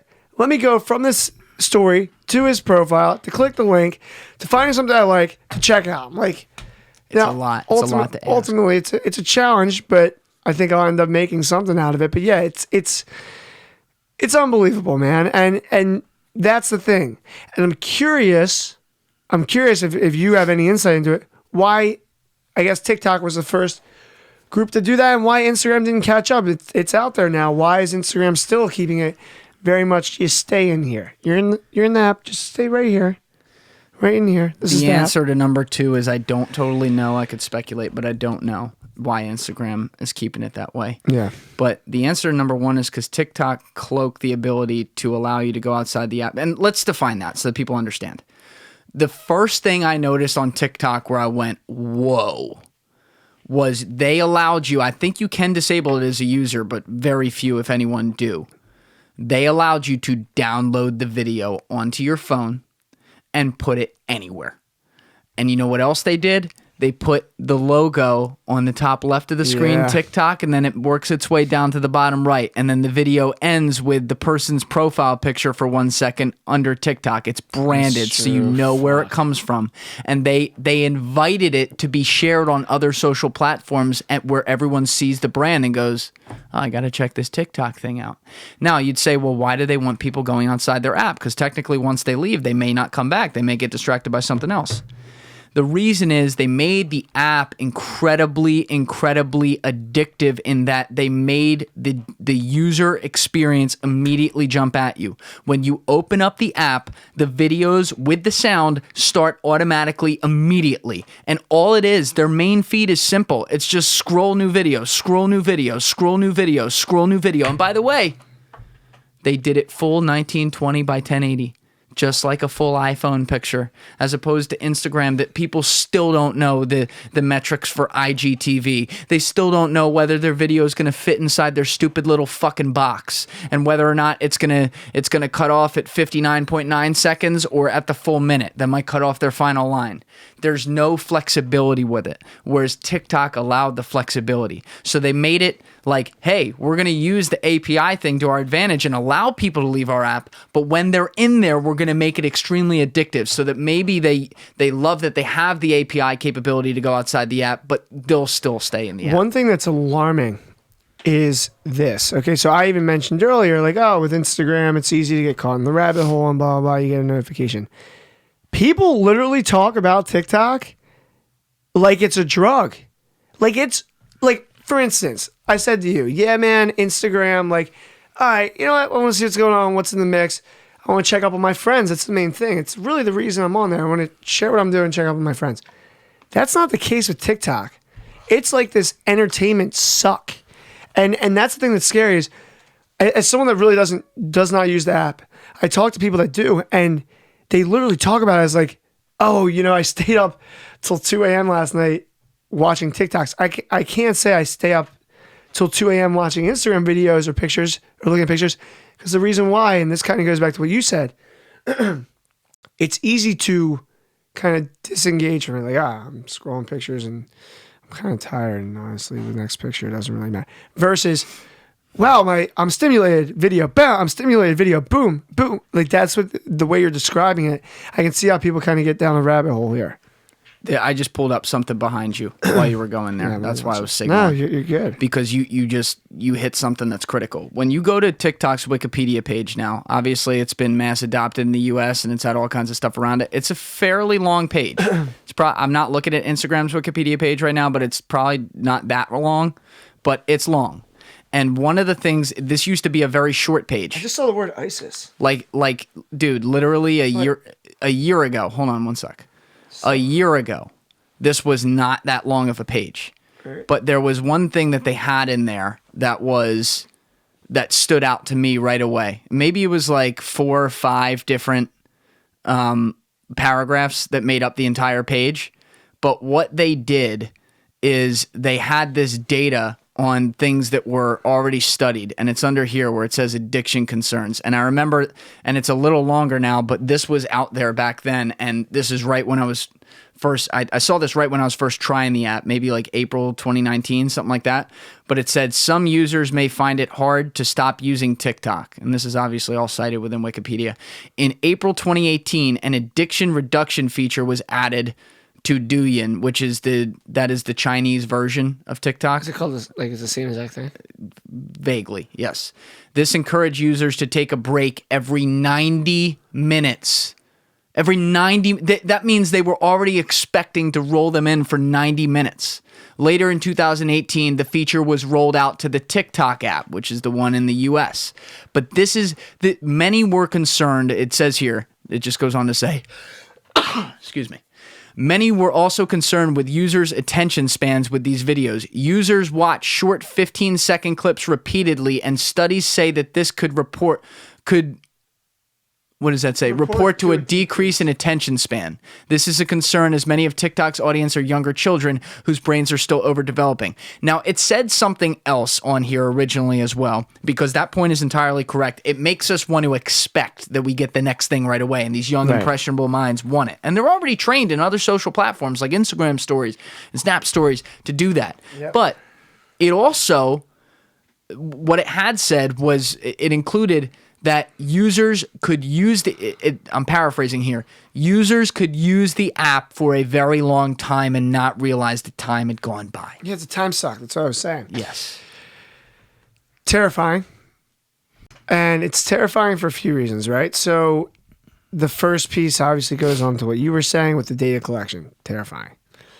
Terrifying also in that wherever you are in the world and you're consuming this, it's certainly, and I don't think there's probably a lot of arguments, it's certainly not productive. So from a societal standpoint, right, and this is part of the reason I'm really glad I don't have this app. Is any social media productive? Well, yes, I actually think so, based on what we were talking about earlier. I truly think that for certain businesses and industries, it could be productive. And and I actually talked about this yesterday. I talk to sports psychologists a lot because I like what he gives to me. I try to give some of it back to my guys that I train and just perspective. But he basically explained that social media shouldn't be something that they're like, I spent 20 minutes today on Instagram now. If you spent 2 hours, okay. But if there's a piece of that that's like it's entertainment, it's like turning on the TV, whatever. Like it's like for whatever point in time humans have been around, we find entertainment in some way. This is different because it's something that you lose yourself in. I've never once told myself, like even in college, like when I had to study for something, that, oh my God, how the hell is it 2 a.m. and I've been on Instagram for 3 hours? No, you haven't. Other people have though. But I this is the next this level. Is like times 50. Yes, and like, listen, and it comes down to who you are as a person. I'm sure some people can open TikTok, look at one video, like, and close it. But if it's raising concern to a point where it's being recognized over and over, and the actual app in China was encouraging people to take a break after 90 minutes. And that's encouraging. It doesn't make you, right? You can be like, yeah, fuck it. Because they don't want their people addicted to it. In a way. Yeah, not all of them, at least. It just, that perplexes me to a level that's kind of hurts in the stomach. It's like, especially because, I care about my little cousins and the younger kids I train and everything. I've noticed it in such a way with some of the behavior of the younger kids I work with or kids I train as little siblings, where it's like, it's almost this like next level of like, you never fully have their attention. And that's scary too. I feel like I'm a person that has a hard time being present, but it's because my mind's on like business. My mind's on this.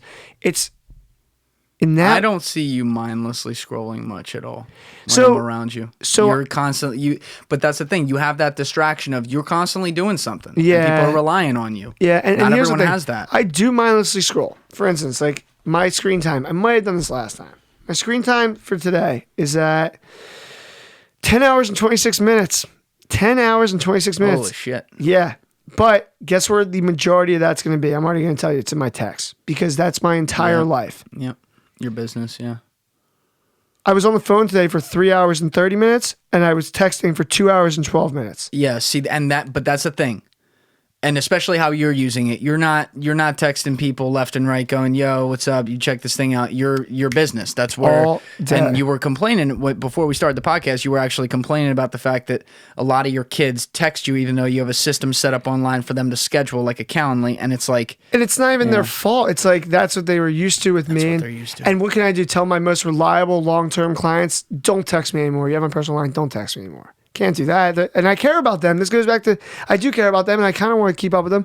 But then if you literally look at it, it's a breakdown. It's phone, then messages. And then the very next thing is Instagram, 38 minutes. For the whole day, I was on my phone for 10 hours and 27 minutes. I spent 38 of that. Yeah. Oh, sorry. Yeah. No, I spent 38 of that on Instagram. And I guarantee half of that was answering DMs on Athletes United. So like, that's the issue. And that's right? work. Yeah. Yeah. Yep. And like as you scroll down here, it's just like other like little things. Like, by the way, 20 minutes of this, headspace, meditating. Yeah. It's just, I guess the point, I'm not sitting here like I'm a fucking hero, but the point is that like there's a piece of that that's terrifying because also the younger generation doesn't think like that. No. You think they care about their screen time? Hell no. What do you notice in your kids, like attention span wise? Singing out of nowhere. Is it singing and dancing out of nowhere? Like especially the real little kids, like I'll be having a conversation with like, I'll be Johnny, you know what, you could have done that play. I'm looking over and literally like Billy's like doing one of those stupid TikTok dances. Fucking TikTok dances. I hate to call it stupid. But like I'm sitting there and also you could literally probably loop me trying to do a TikTok dance and make fun of me for the next year. But I'm serious. And you know where else it came in? Which I also found to be almost like this. It was here and now it's kind of gone. It was like Fortnite was like that for kids. Yeah. Where it was like parts of that were like, it was like a time suck because you're like, the games were very long and you don't realize that like you just played a game for one match. If you make it far for 45 minutes. Why do you think the people who design these things don't let their kids play them? Why do you think Steve Jobs didn't let his kids have an iPhone? Yeah. And Steve even knew, and I always wonder what he would think today, and I think he would not be very happy. But there was still a level to which he understood, like, hey, there's some of this that potentially is a Pandora's box, if not great. And that's why I'm always curious to talk to guys like you who deal with that on such a personal level, because one guy I know, he's the headmaster, one of the greatest people I've ever met, just the nicest guy. He's the headmaster at one of the oldest schools in the United States, one of the most prestigious high schools in the United States, like the kind of place where, you know, if you're pulling up in a Mercedes, like something went wrong in your life. And, you know, he's not... I love how down to earth this dude is when he's constantly around technically a clout that's not. But he cares so much about the kids and was admitting to me openly that it is so difficult getting ahead of the trend to figure out how to help them, and no one's paying attention to it. And he specifically, the number one thing he would hit on is the attention span. He said, we are still teaching these kids out of textbooks when they are living in a world where they get all kinds of information and they expect it inside of 15 seconds. He goes, we're sitting there telling a kid not to use their phone. We sound like the get off my lawn guy. That was the honestly the most pinpointed, perfect thing you've said. Maybe since I've known you. I'm not even kidding, because you're fucking right. And listen, I had trouble reading out textbooks for my MBA after at my undergrad, they gave me an iPad for my books. You know how quick you can scroll through shit? My books were all on an iPad. Then when I had class online for my MBA, still had that hard physical book. And then the online textbooks never felt the same, because with that you're on a computer and it's not the same. It's still the same concept though. You know what I mean though? Like at least with the iPad, and you're talking about the usability there, which is interesting because that's even like 6 levels down. Yep. And that affected your attention span, like the medium through which you were using it, like physical book or literally on with everything else, like with all your apps and everything on the iPad. Yep. Take that all the way to the highest level, and he's talking about the method through which you teach. Right. You can't expect anymore. I mean, I remember when we were in middle school and high school, it was like, you know, an hour class was like a fucking lifetime. Do you know what this feels like for these kids now? I just saw something. I'm serious when I mean this. Let's see if we're on the same page with this. Think of all the things you had to study in high school, because I know we used to have to. I doubt it's still a thing. What kind of quiz was your least favorite to study for? And you probably had them fairly often. I'm going to say it and you're going to be like, yep. Say it. Vocab quizzes. Hear me out. Yeah. I bet today, if you needed kids to remember, I remember we used to need to know like 50 vocab words. If you gave each one of those vocab words a 6-second or a 10-second video and a dance with it, guarantee kids would score so much higher than if you put them on flashcards the way we used to study. Guaranteed. Guaranteed. Take that one to the bank. I guarantee it. I agree 1,000%. It's associative memory. If whatever, let's just think of, give me your favorite word right now. You have a million. My least favorite word, unprecedented. Sure. So you put that with this dance, and the person's doing that dance and saying the definition, guaranteed these kids remember it. Whereas to me, I would have been like, I remember to this day the Bill of Rights song. I can sing you the Bill of Rights right now. Do it. I'm not going to do it, but I could. Do it. No, you have to. You can't just announce that you can do something and then but not do you know do what can you just put it up? Pull it up? The Bill of Rights song? Yep. The Bill of Rights song. The Bill of Rights in a song with, you remember those old cartoons you used to have to watch about America? I'm a Bill or something? The Bill of Rights song. Go ahead. What grade did you learn there it this? is. I was in 7th grade. I forget her name. My history teacher. Go ahead. It's like, I'm a Bill. Nope. Boom. I'm just a Bill. It's the third one. Yep. I'm just a Bill. What is the 8.2 million views? How old is this? 8 years. Did I not just hit the nail on the head? I'm telling you. I was in 7th grade. Oh my God. Play it up. All right, let's check this out. Now, if I remember, this was a whole like episode, but then like he breaks out into song and he sings what it's like to be the Bill of Rights. This is just like the intro to the. You don't remember these? No. Oh, dude. These were also awesome. Put it this on is full, the song? Put it full screen. Yep. You sure gotta climb a lot of steps to get to this Capitol building here in Washington. Well, I wonder who that sad little scrap of paper is. Oh my God. I'm just a bill. Yes, oh I'm my only God. a bill, and I'm sitting here on Capitol Hill. On Capitol Hill, Well, yep. It's a long, long journey to the Capitol City. I remember this. Now, this You're one, not going to sing along, Ty? No, so there's actually a different part to this where he sings the, like, being a, Where he sings what? like, the actual, like, Hey, like, Bill, All right, you I'm gonna turn certainly it off. have a lot But- of paper. We get it. yeah. So the point is that, like, you know, I learned even that way through song, but I guarantee today that if you paired it with a quick video because that's what they're so used to. That's how kids will learn. But you also, so this is another Pandora's box because it comes down to context. We're living in a world of 30-second clips or 15-second clips and quick bites of stuff, to borrow the phrase of R.I.P. Queeby, who literally named it Quick Bites and changed it phonetically to Queeby. It's probably the worst name I've ever heard in my life. Neither here nor there. But anyway. How bad I is did that? not know that. Yeah. And I actually knew nothing about that app when everyone... Dude, Mitch they were like a last minute client of Mitch's, and he was like just a case study and what not to do. But anyway, Jesus. They like people want things that fast. That's why they pay for the guys who tell them all the information in 1 or 2 minutes. And in a way, if you can get all the information that quickly, awesome. But what we lose is context. Right. And that's why I think Bill Maher said this. People's attention spans are either, and it's a little bit of an exaggeration, but he said they're either 3 seconds or 3 hours.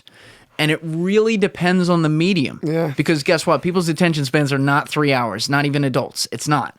But if you have that's why like Rogan is so big. If you have a long form podcast where people can only put one sense to it, like in this case, stick it in their ears and listen to it. Even if they have the YouTube video up, they have it up in the background. They glance over when they want to, but they're just listening and they can go about their day. And maybe if it's conversational, they don't have to pay attention like a lecture. Right. You know, like they can zone out for a minute and then come back in and kind of understand the context.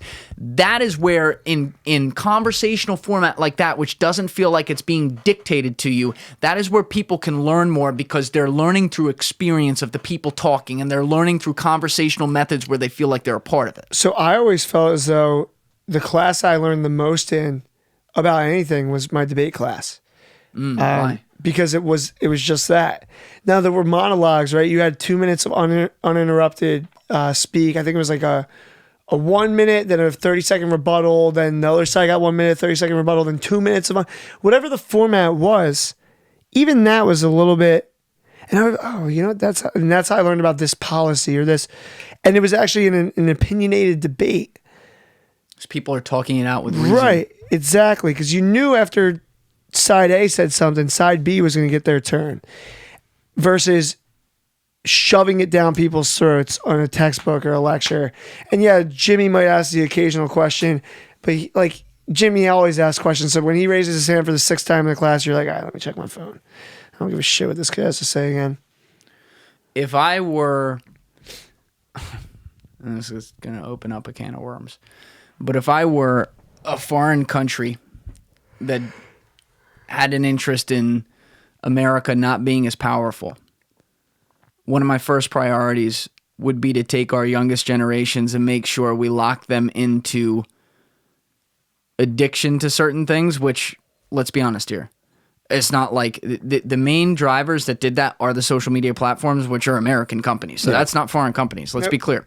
But I would take advantage of spaces where there can be addiction, and I would put the focus on things that take away from development. And I would put it towards things where you also took away as much as you could. You pitted people against each other and took away the idea for being able to have a free exchange of ideas and have conversation around things. And so I wonder about, I already see this playing out with our oldest generations. Some of the nastiest people online are fucking 65 years old sitting on Facebook. Literally, some of the nastiest ones, or Twitter. Go look at it. It's real. And then, you have nasty 30-year-olds and nasty 20-year-olds. But the youngest kids who grew up with this in that reality, I wonder about their ability to, some of them to step back and be like, hey, I'm thinking this way right now, and I don't know if I'm really thinking that way. I may have just been told that a million times.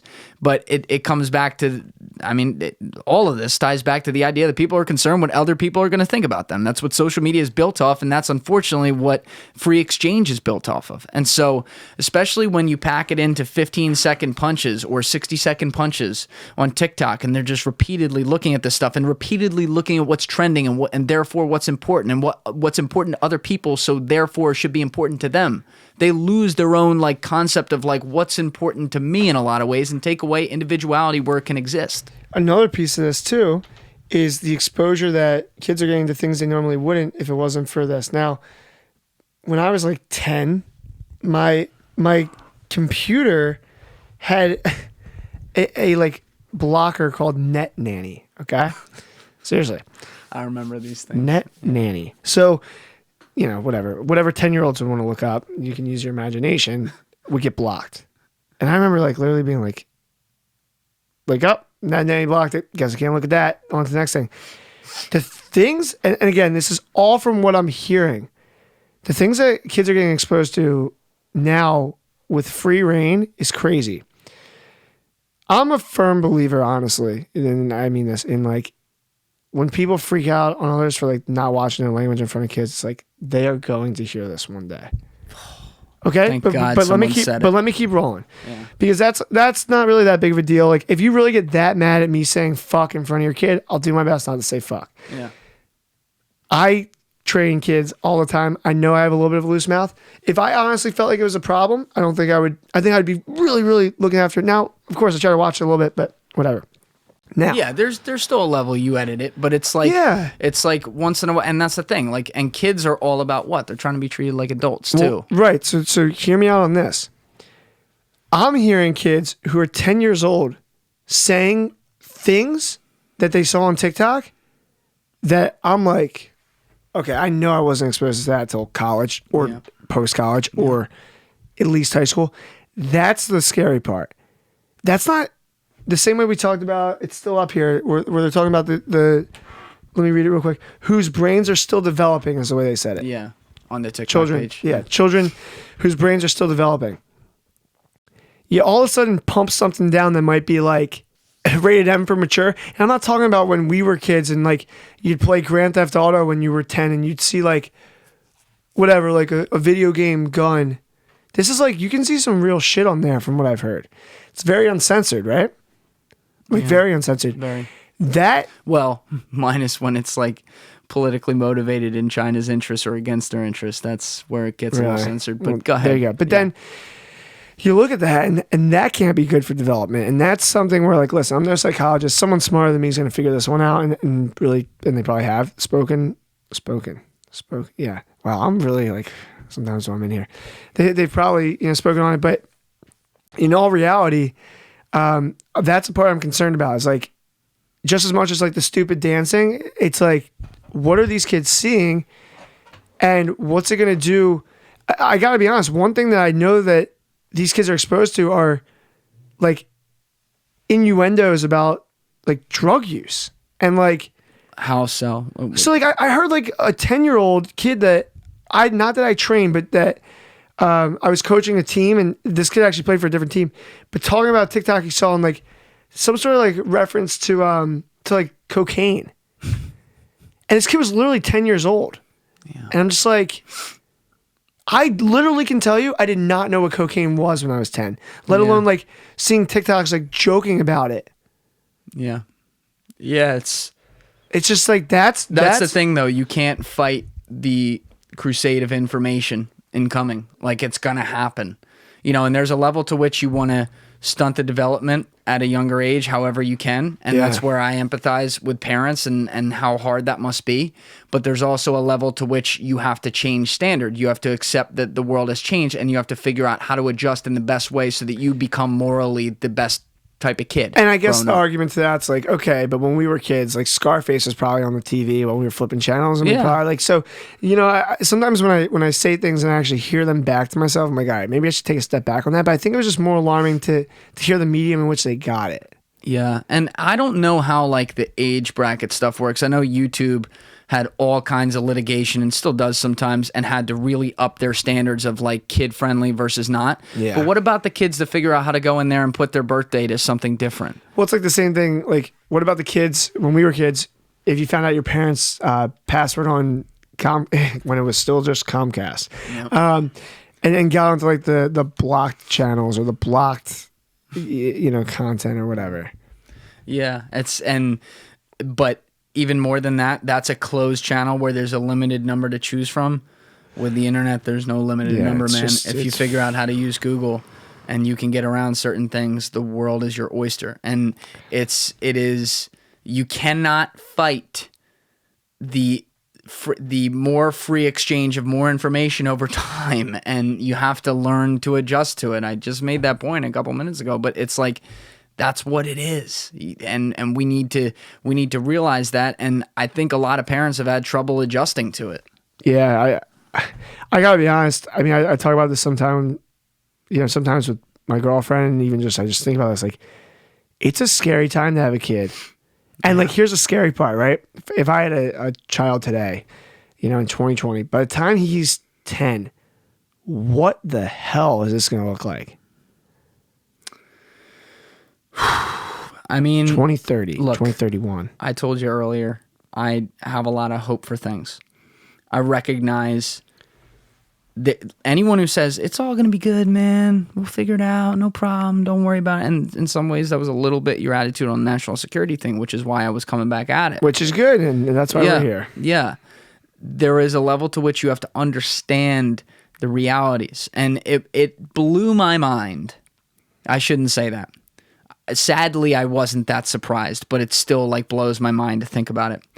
How many people were blown away and shocked by the Social Dilemma movie? I wish I saw it, man. Well, listen, it's extremely well done. I am thrilled they did it because apparently people needed to see it. So I don't know if they're going to change, but people needed to see it. The basis is about how like we just consume and we're addicted. Yeah. And why it's designed that it's literally set up that way. They take you in the inner world. My thing was incredibly well done. Glad they made it. I watched it once. I don't need to watch it again, and I didn't need to watch it before. I knew that shit already. Yeah. But again, that's because I was doing the research. Most people, they're just sheep to the flock here, and they don't think about what they're doing. Even if they know, like, in the back of their mind, like, social media makes me miserable, they don't ask why, and then they don't go to fucking Google and ask why. I mean, you might as well use the tools to learn about yourself, right? So I saw this, and I'm like, no, this is not shocking, and I wonder if shit is going to change. I've heard over like 40 million people have seen this in this country, so now we have mass adoption of like people seeing it, so let's see if they actually change. Because the bottom line is like these, and if people haven't seen that documentary, I think we just touched on it, but just to be very clear, it's made by people who have worked inside the social companies, inside companies like Google and things like that, and talk about how this was designed. Like you heard me talk about Sean Parker earlier with the Facebook example and how he was saying like all these social companies that started back in the day, they wanted to hit you with a dose of oxytocin over and over again. This actually puts context behind that and tells you the story of how it happened and how it progressed. And it's all based on the fact, again, this is like, I make the argument for why capitalism is the best system all the time, and I will make that argument. But every system has its downsides. And this is a downside because in capitalism, companies are incentivized to compete with each other. And so they compete with each other. And guess what? If they want to take the moral high ground on some stuff, they may die. Yep. Because other people are going to be incentivized, if they have free reign to completely do it, to make the worst thing if it makes the most money, because they're also, as a public company, their job is to make sure the shareholders are taken care of. It all loops back into that. And I think that, this is probably just the start of the conversation with it, but what I am very interested in, this is outside of the social dilemma, but what I am very interested to see is, okay, social media is one box, right? Where we feel as though we are like kind of controlled, kind of not just addicted, but like it's like a magnet, right? We're drawn to it. There's going to be another pocket or box. And I don't know what it is. I kind of feel like in a way, for some people, it's like for a while, it was like unhealthy foods. This might be getting kind of like out there. Keep going. So like, for instance, I don't know about you, but I remember a time, it was kind of before that Super Size Me movie, where like McDonald's twice, 3 times, 5 times a week was like a pretty American norm. We're like, busy families, I don't know, throw a fucking Happy Meal in the back for the kids and whatever. And everyone tell people what Super Size Me was. Oh, sorry. So Super Size Me basically was a documentary that I think you probably had to watch in school. Morgan Spurlock. It was like 2006, I think. Yeah, so it was basically just about a guy who literally, McDonald's used to have what was called the Super Size Meal, and it would be like the extra large fry and the quadruple motherfucking burger and everything. But basically, wasn't it an experiment? Well, this is what I'm saying. So no. That was something on the menu. So, for instance, you would be at McDonald's and they'd say, do you want to supersize that? And he would say yes. You would say yes. Right, but his whole premise was he took the Supersize Me meals, and basically what he did is he ate only McDonald's exclusively for, I believe, 60 days. 30-day period from 30 days. February 1st to March 2nd of 2003. He ate nothing but McDonald's for every meal. Now, one thing I want to touch on before we dive into this. It was very, very normal in my life and a lot of people's lives to eat McDonald's or any fast food multiple times a week. Now, here's what I want to say. Did our parents in the back of their minds go, this probably isn't the best thing for my son or daughter to be eating multiple times over? Probably. Honestly, probably. The same way I'm like, there's probably a better use of my time than social media. But it was the ease of it. There's a McDonald's everywhere. If you live in a large city like New York, like, come on. It was the ease of it. The kids were happy. It tasted good. Same way you know what? Well, I like some pictures or whatever. And at the end of the day, there was no big attention brought to it. Now, did we need Super Size Me to tell us all that shoving fries in our mouth like he's doing on that cover is bad? No, we certainly did not. But it's all of a sudden when there's one thing, a documentary, something brought to it, all of a sudden everyone goes, wow, wait. It was a documentary. Right. It was, what was the runtime on this thing? We can see it right now. 98 minutes. So inside of 100 minutes, people could get an encyclopedia's worth of information with visual evidence of it, of a guy who was living through it and showed you him working with doctors beforehand and afterwards and seeing his body shape and everything where they could understand this.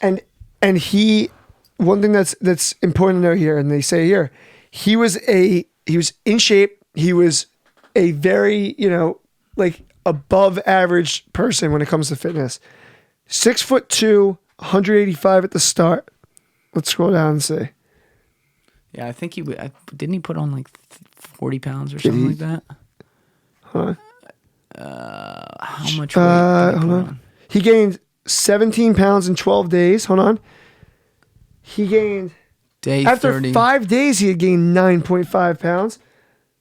And what was the total? Hold on. Why does it not even say the total weight?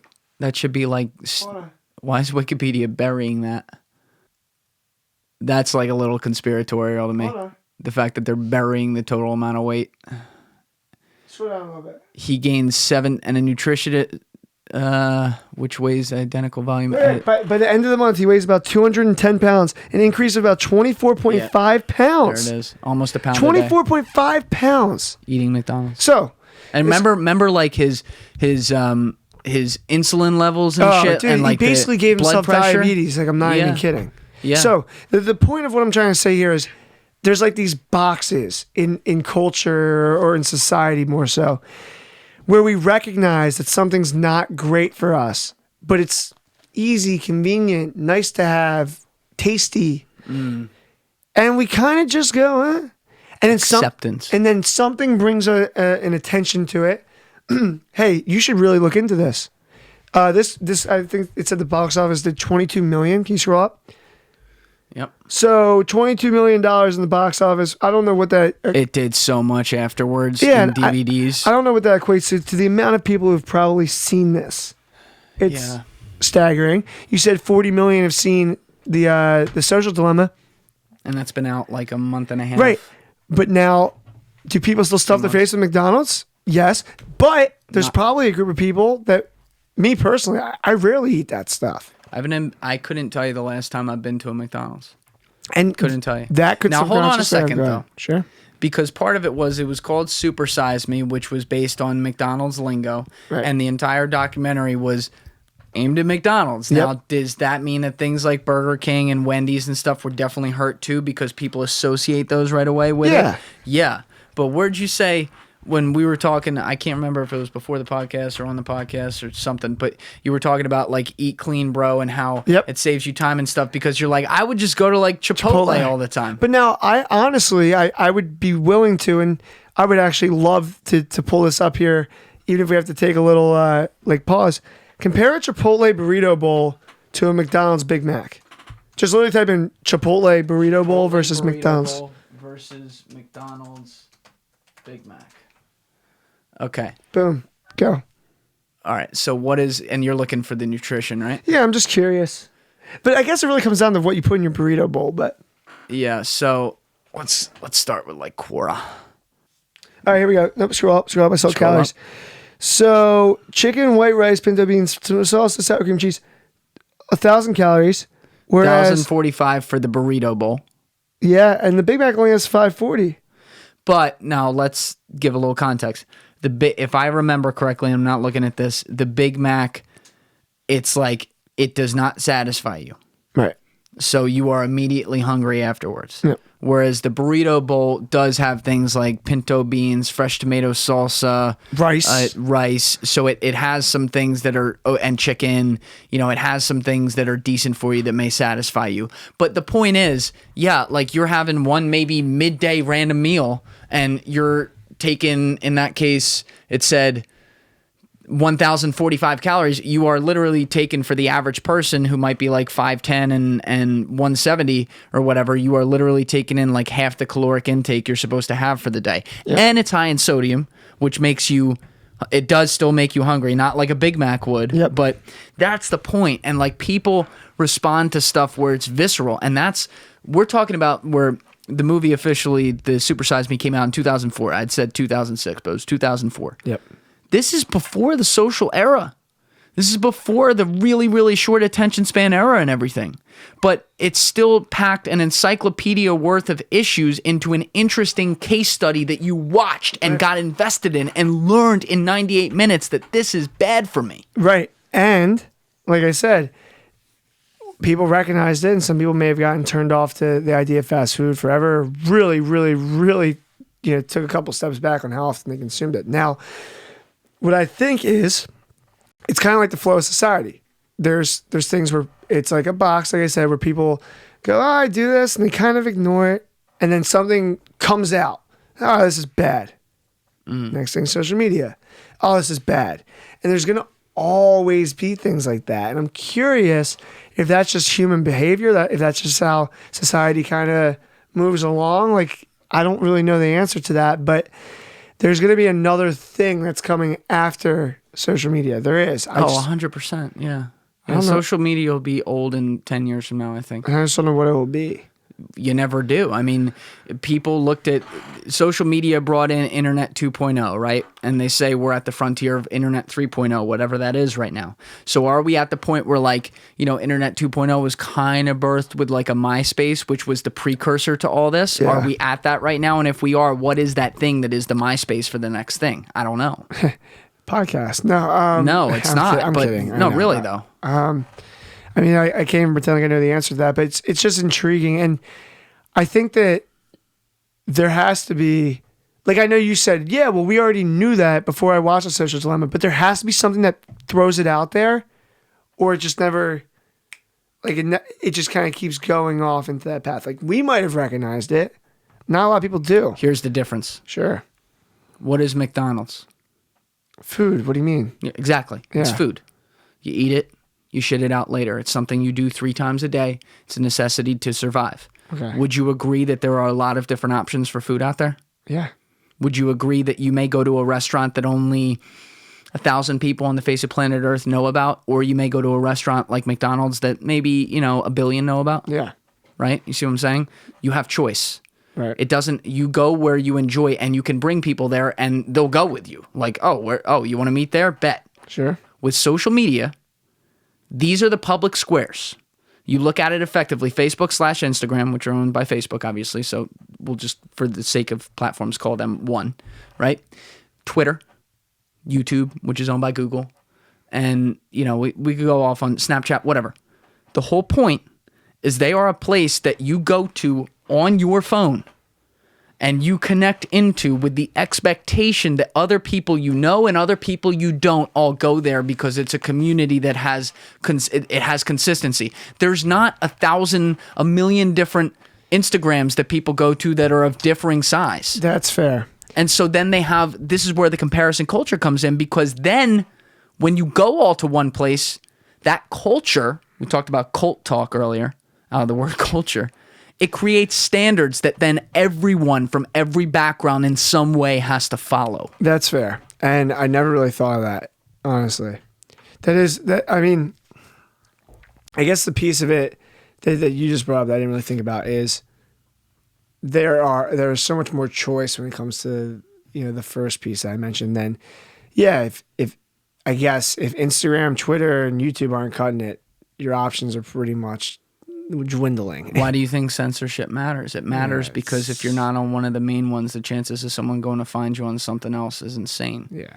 I mean, like, it is such a moral dilemma here because we're talking about, we call them platforms, but we are talking about the most basic, accessible communities that there are. So when I see a documentary like The Social Dilemma, yes, it is the first of its kind in a 90-minute documentary to beautifully outline step by step why this is damaging.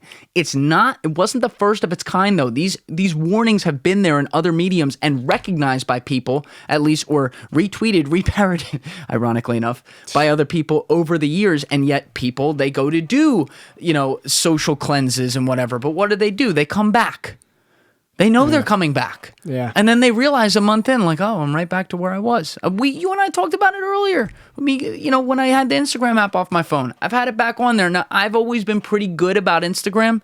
That's not the one. I don't get lost on that. Like I might get lost on Twitter. I knew it. Yeah.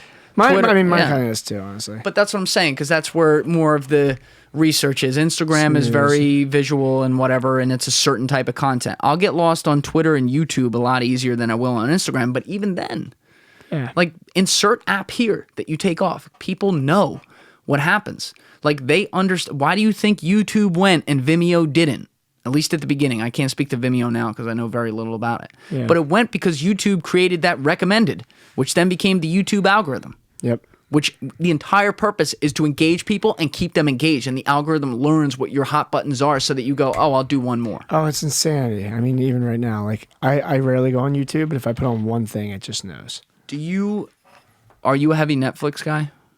No. No? Reader. Are your kids Netflix people? Like, do they watch it? I haven't really heard any of my kids talk about any shows, man. It's literally just the phones.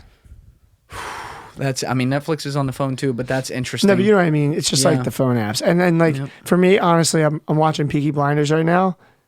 That's like the first show I've watched since Blue Mountain State, dude, in college. Yeah.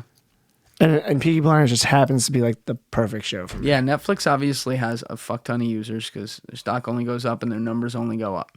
So some kids obviously got to be using it heavily. Yeah, it's just I guess in my experience, like I just hear kids talk about TikTok and like I honestly, when we're on the field, it's about the field. I wonder about kids' ability.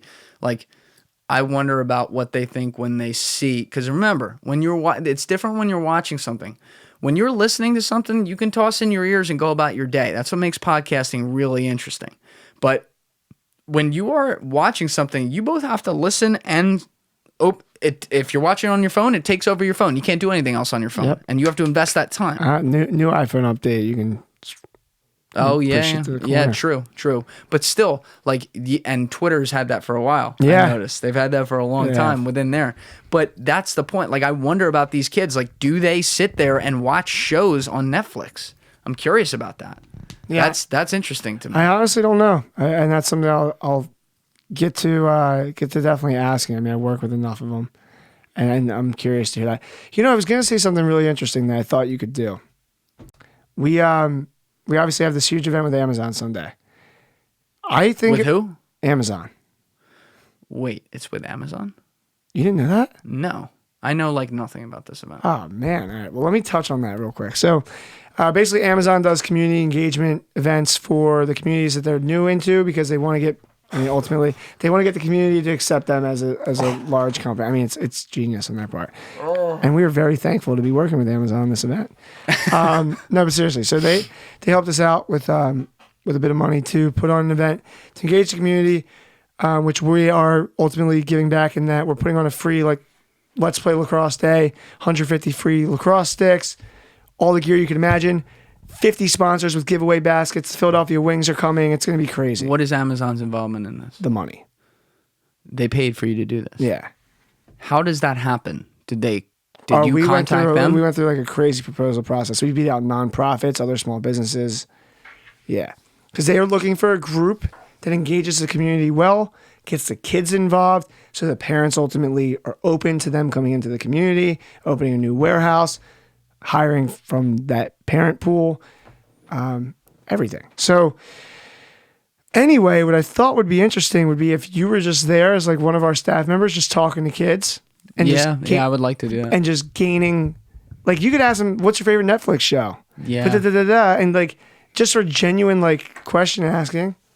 Dude, I think that's a great idea just because I'd be really curious about that because I like whenever I'm around kids, I always like to ask them like what's going on. Right. Like what are you liking? What are you into? Because, and that's one of the things.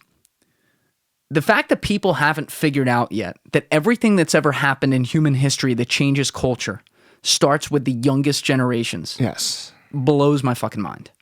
The fact that people, and that's where, you know, get off my lawn guy is like so stuck up his ass. Anyone that wants, and this is where I run into some problems with the way people think. Anyone that expects the world to stay the same because they want it to stay the same is living in a fucking fantasy land. Yeah, I mean, it's a joke. The way to remain relevant is to be relevant and to understand what's relevant on the most impressionable people.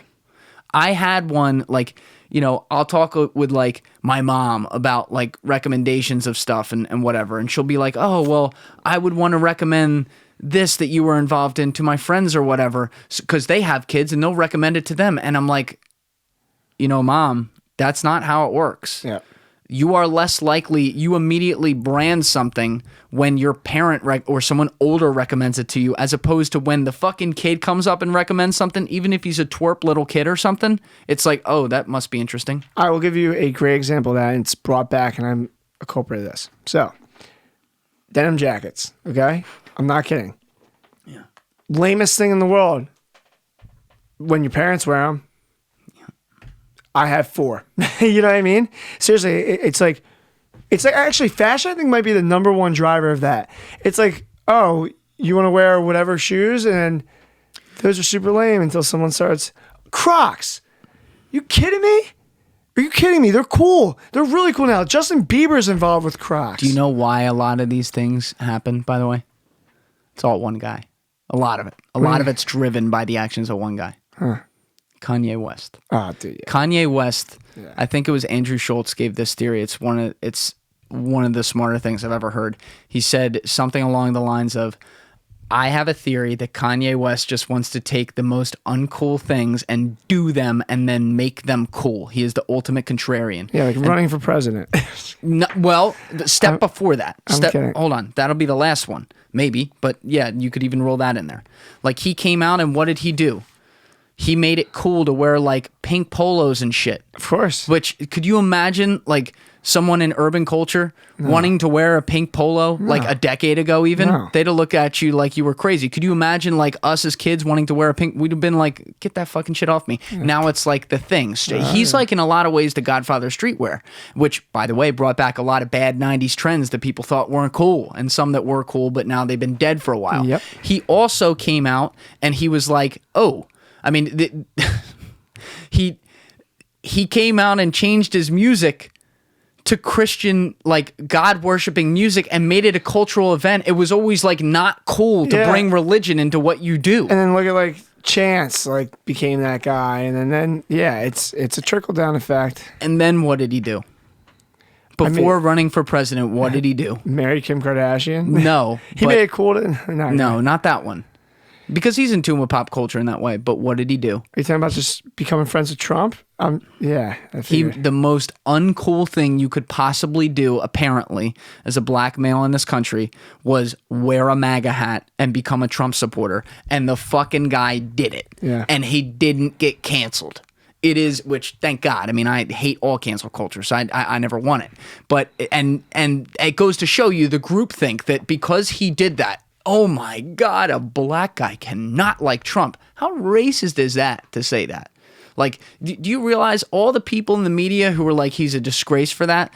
Not all of them. Many of them are white people who claim to just be like, you know, supportive of all minority causes and whatever. And what they're doing is a minority. And maybe he did it with the wrong intentions. You don't know that though. Yeah, you don't know that. If he actually thought that and was actually like, fuck it, like I'm friends with this guy, I like what he does. You are telling a black guy how to think. It's crazy. It's crazy. That's not liberalism is supposed to be open-mindedness. That's what I believe in. That's not liberalism. That's authoritarianism. But that is what he's done in so many ways. And so when you when you flip the paradigm to where you then do the things that maybe older people do, but it starts with the younger generations, that's the only thing that can make it cool. Right. You see? You're not gonna, you immediately put a brand on something when your parents or your grandparents recommend it to you. Whereas when, again, I said this, when the kid recommends it to you, you're like, all right, bet, let me try it. Yep. It's just, it's how it is. Spot on. Honestly, spot on. Like, do you see any of your kids even using Facebook? No. Exactly. Certainly not. Honestly, like none of them. Why? It's just because their parents are on it, man. And their fucking grandparents, their aunts and QAnon. And listen, we see it. You think we're not, when we post on Facebook, it's not for the kids, it's for the parents. Literally everything we've posted about this Amazon event on Facebook starts with, in all caps, parents. Yeah. I've watched the engagement on Facebook dissipate over time, and then I got off Facebook. I literally deactivated it for like 8 months there, and then I got back on just to share stuff on top of it. Can't hurt for extra eyeballs on Facebook, which even when people engage less on Facebook now as far as like likes and comments, but people are seeing it because like some people have like started listening to the podcast because of Facebook, and I've never seen them on Facebook. Well, but the engagement, dude, we had 34 people reached on that versus Instagram. We had like 16,000. Yeah. Like, what? It's not. No, I completely agree with that. And now, like Zuckerberg didn't create Instagram. No. And then he had a lot of problems with Systrom, and I always forget the second guy's name, the coder who was his partner that created Instagram. He always had problems with them because like he hated the fact that they were the thing that unseated his cute blue F. Yep. But they did it by, again, like we talked about TikTok solving the sins for Instagram and Vine. Instagram solved the sins of Facebook. Facebook became a cesspool. And it also, they recognize all the old people are going there, and the young millennials like the aesthetic and the art behind technology to feel like there's humanity in it, which is ironic. It's like not the way it is. But they then made it this simple feed, and Mark Zuckerberg hated that all the popularity and volume and brand went there, and it went there because the youngest people went there. Those are the people who do it, man. Yeah, no, they are the drivers, ultimately. All right, enough on that. Before we get out of here, I'd be remiss if I didn't ask you, what are you seeing in real estate right now? Because I know that. Obviously, you know a lot about that, but I'm just curious with COVID. Not a lot of supply. Demand's obviously ridiculous, man. I mean, I've never, and obviously I haven't been in it too long, but interest rates this low are insane. It's the best time ever to buy a house. There's just not a lot of houses to buy. I truly think that you'll never get to lend money this cheap. And that's what they said 6 months ago. What I mean by that is, interest rates could still go down. They could. But we're getting to a point now where it's like almost like, what's the point of being a lender? Yeah. But what about because you know a lot about the commercial side too, and have done a lot of work in that. What about that? Just because, this sent everyone remote and a lot of people aren't going back. Sure. So on the commercial side of it, office space will never be the same. I truly think that. I mean, people are like, it's going to have to rebound. It's going to have to shift. At the end of the day, you're never going to see people sitting in a traditional office in the same capacity as we saw it before. You're never going to see the companies that get 8 floors of an office building on a new lease for traditional office use.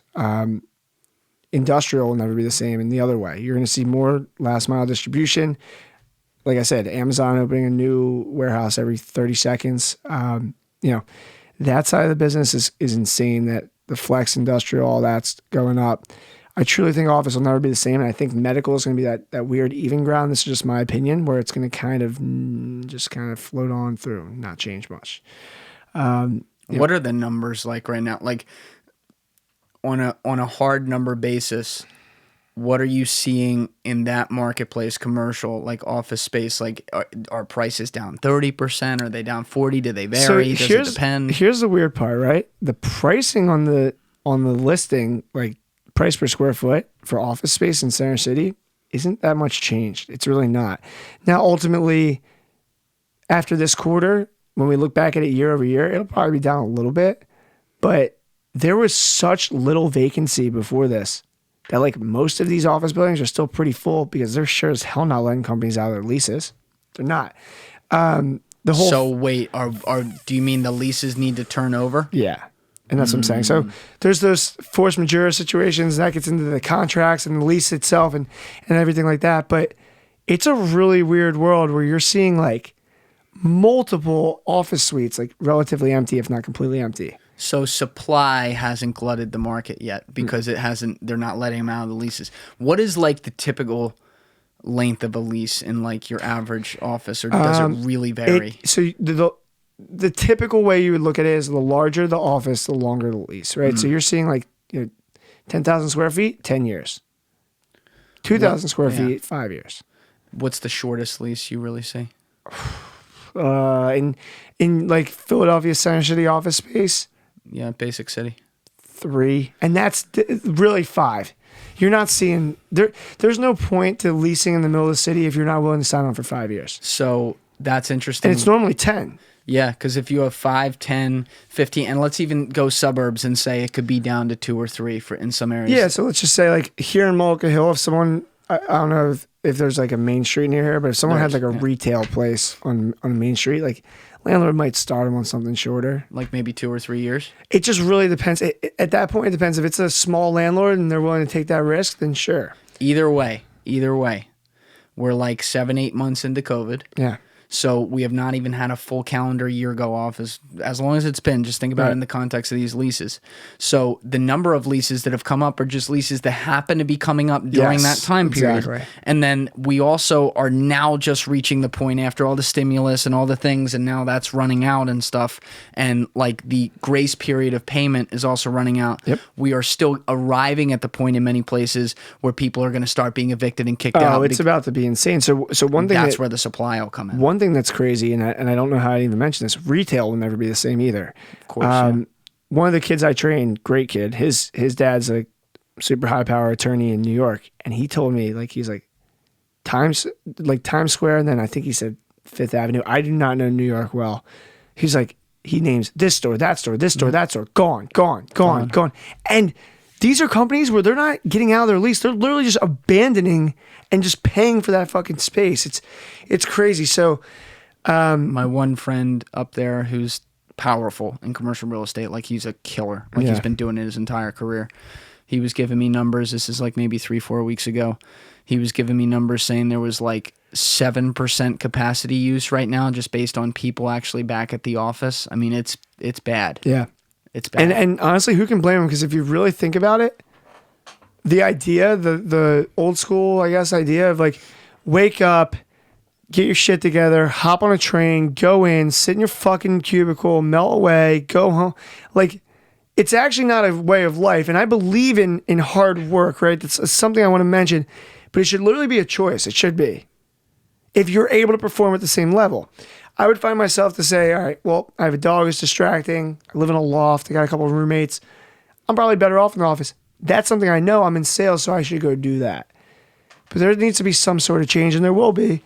For that reason, you're not going to see the same thing in any aspect of commercial real estate ever again. You're not. And it's also, I mean, you named it. It's time. Everything you just said that is a part of that process is time out of your day. Yeah. And that's why real estate costs so much to live in New York City, because it saves you the bridges and the tunnels and the traffic that comes with it. It puts you there. So you are saving X number of hours per day. But now imagine, like, even that, you get showered, you have to get up at a certain time, you have to get down your building, you have to get out of your building after you're dressed and all ready and done up and everything, which for men and women can take a while. And then you got to get to work, and maybe it's a 15-minute walk or 2 subway stops or whatever, and it's 45 minutes. Now even those people who supposedly had to live in New York because they wanted to do that instead of the 2-hour thing it takes to get from New Jersey to New York, now they don't have to do that because they're able to work remote, and that saves more time because they can roll the fuck out of bed and go to their desk and not worry about what they look like. And part of it's like, okay, listen, I think there's two sides to it. Like, you can get in a good flow having a morning routine and then getting into it. But what we talked about before, that time spent on a commute, if you spend that to meditate, you spend that to take care of your mind, you eat a good meal, you get a workout in, you maybe do all of that combined like I would, you tell me that you're not more productive after that for your day than if you woke up, showered, got in the car, drove to the train station, hopped on the train, took the train into Philly, got off the train in Philly, walked 10 blocks, and you're finally at your office in Center City. You sit down. You tell me who has a more productive day. Hamster wheel. Yeah. It's a hamster wheel. And it's changing. And yeah, we've been talking for a while, so we can close it up. But that, I mean, we could do a whole episode just talking about that and what's going on there and how that's going to affect things. And like you introduced one thing that I was ready to go down the rabbit hole on, but we'd still be here 3 hours from now, and that is the Amazon concept. So that's something we definitely want to talk on again. But listen, brother, thanks for coming in again. You crushed it the first time. This is like the other side of you. Last time was like we were having the whiskey, we were talking about our mental health and you know what though? Ty, that episode was really, really important because we were raw. And like we're two upbeat guys, we're two active guys, we're two people that like to spend time around a lot of people. And I think it was important to show, you know, in long form content, because we forgot everything was going and we just talked about it, to actually discuss these harder things. I mean, it's a vulnerable thing to do, but it was really important. So I really appreciate you coming in for that. Of course, man. And of course, I wanted you to come back in so we could have a more upbeat conversation like we usually do. For sure. But listen, man, I'm looking forward to having you again in here already. Appreciate it, man. Yeah, it'll be good. I'm sure I'll be able to talk on Amazon a little bit more next time, and that's going to be something that I definitely want to dive into. So yeah, and well, enjoy the benefits while you have them. Thanks, man. Everyone else, give it a thought. Get back to me. Peace.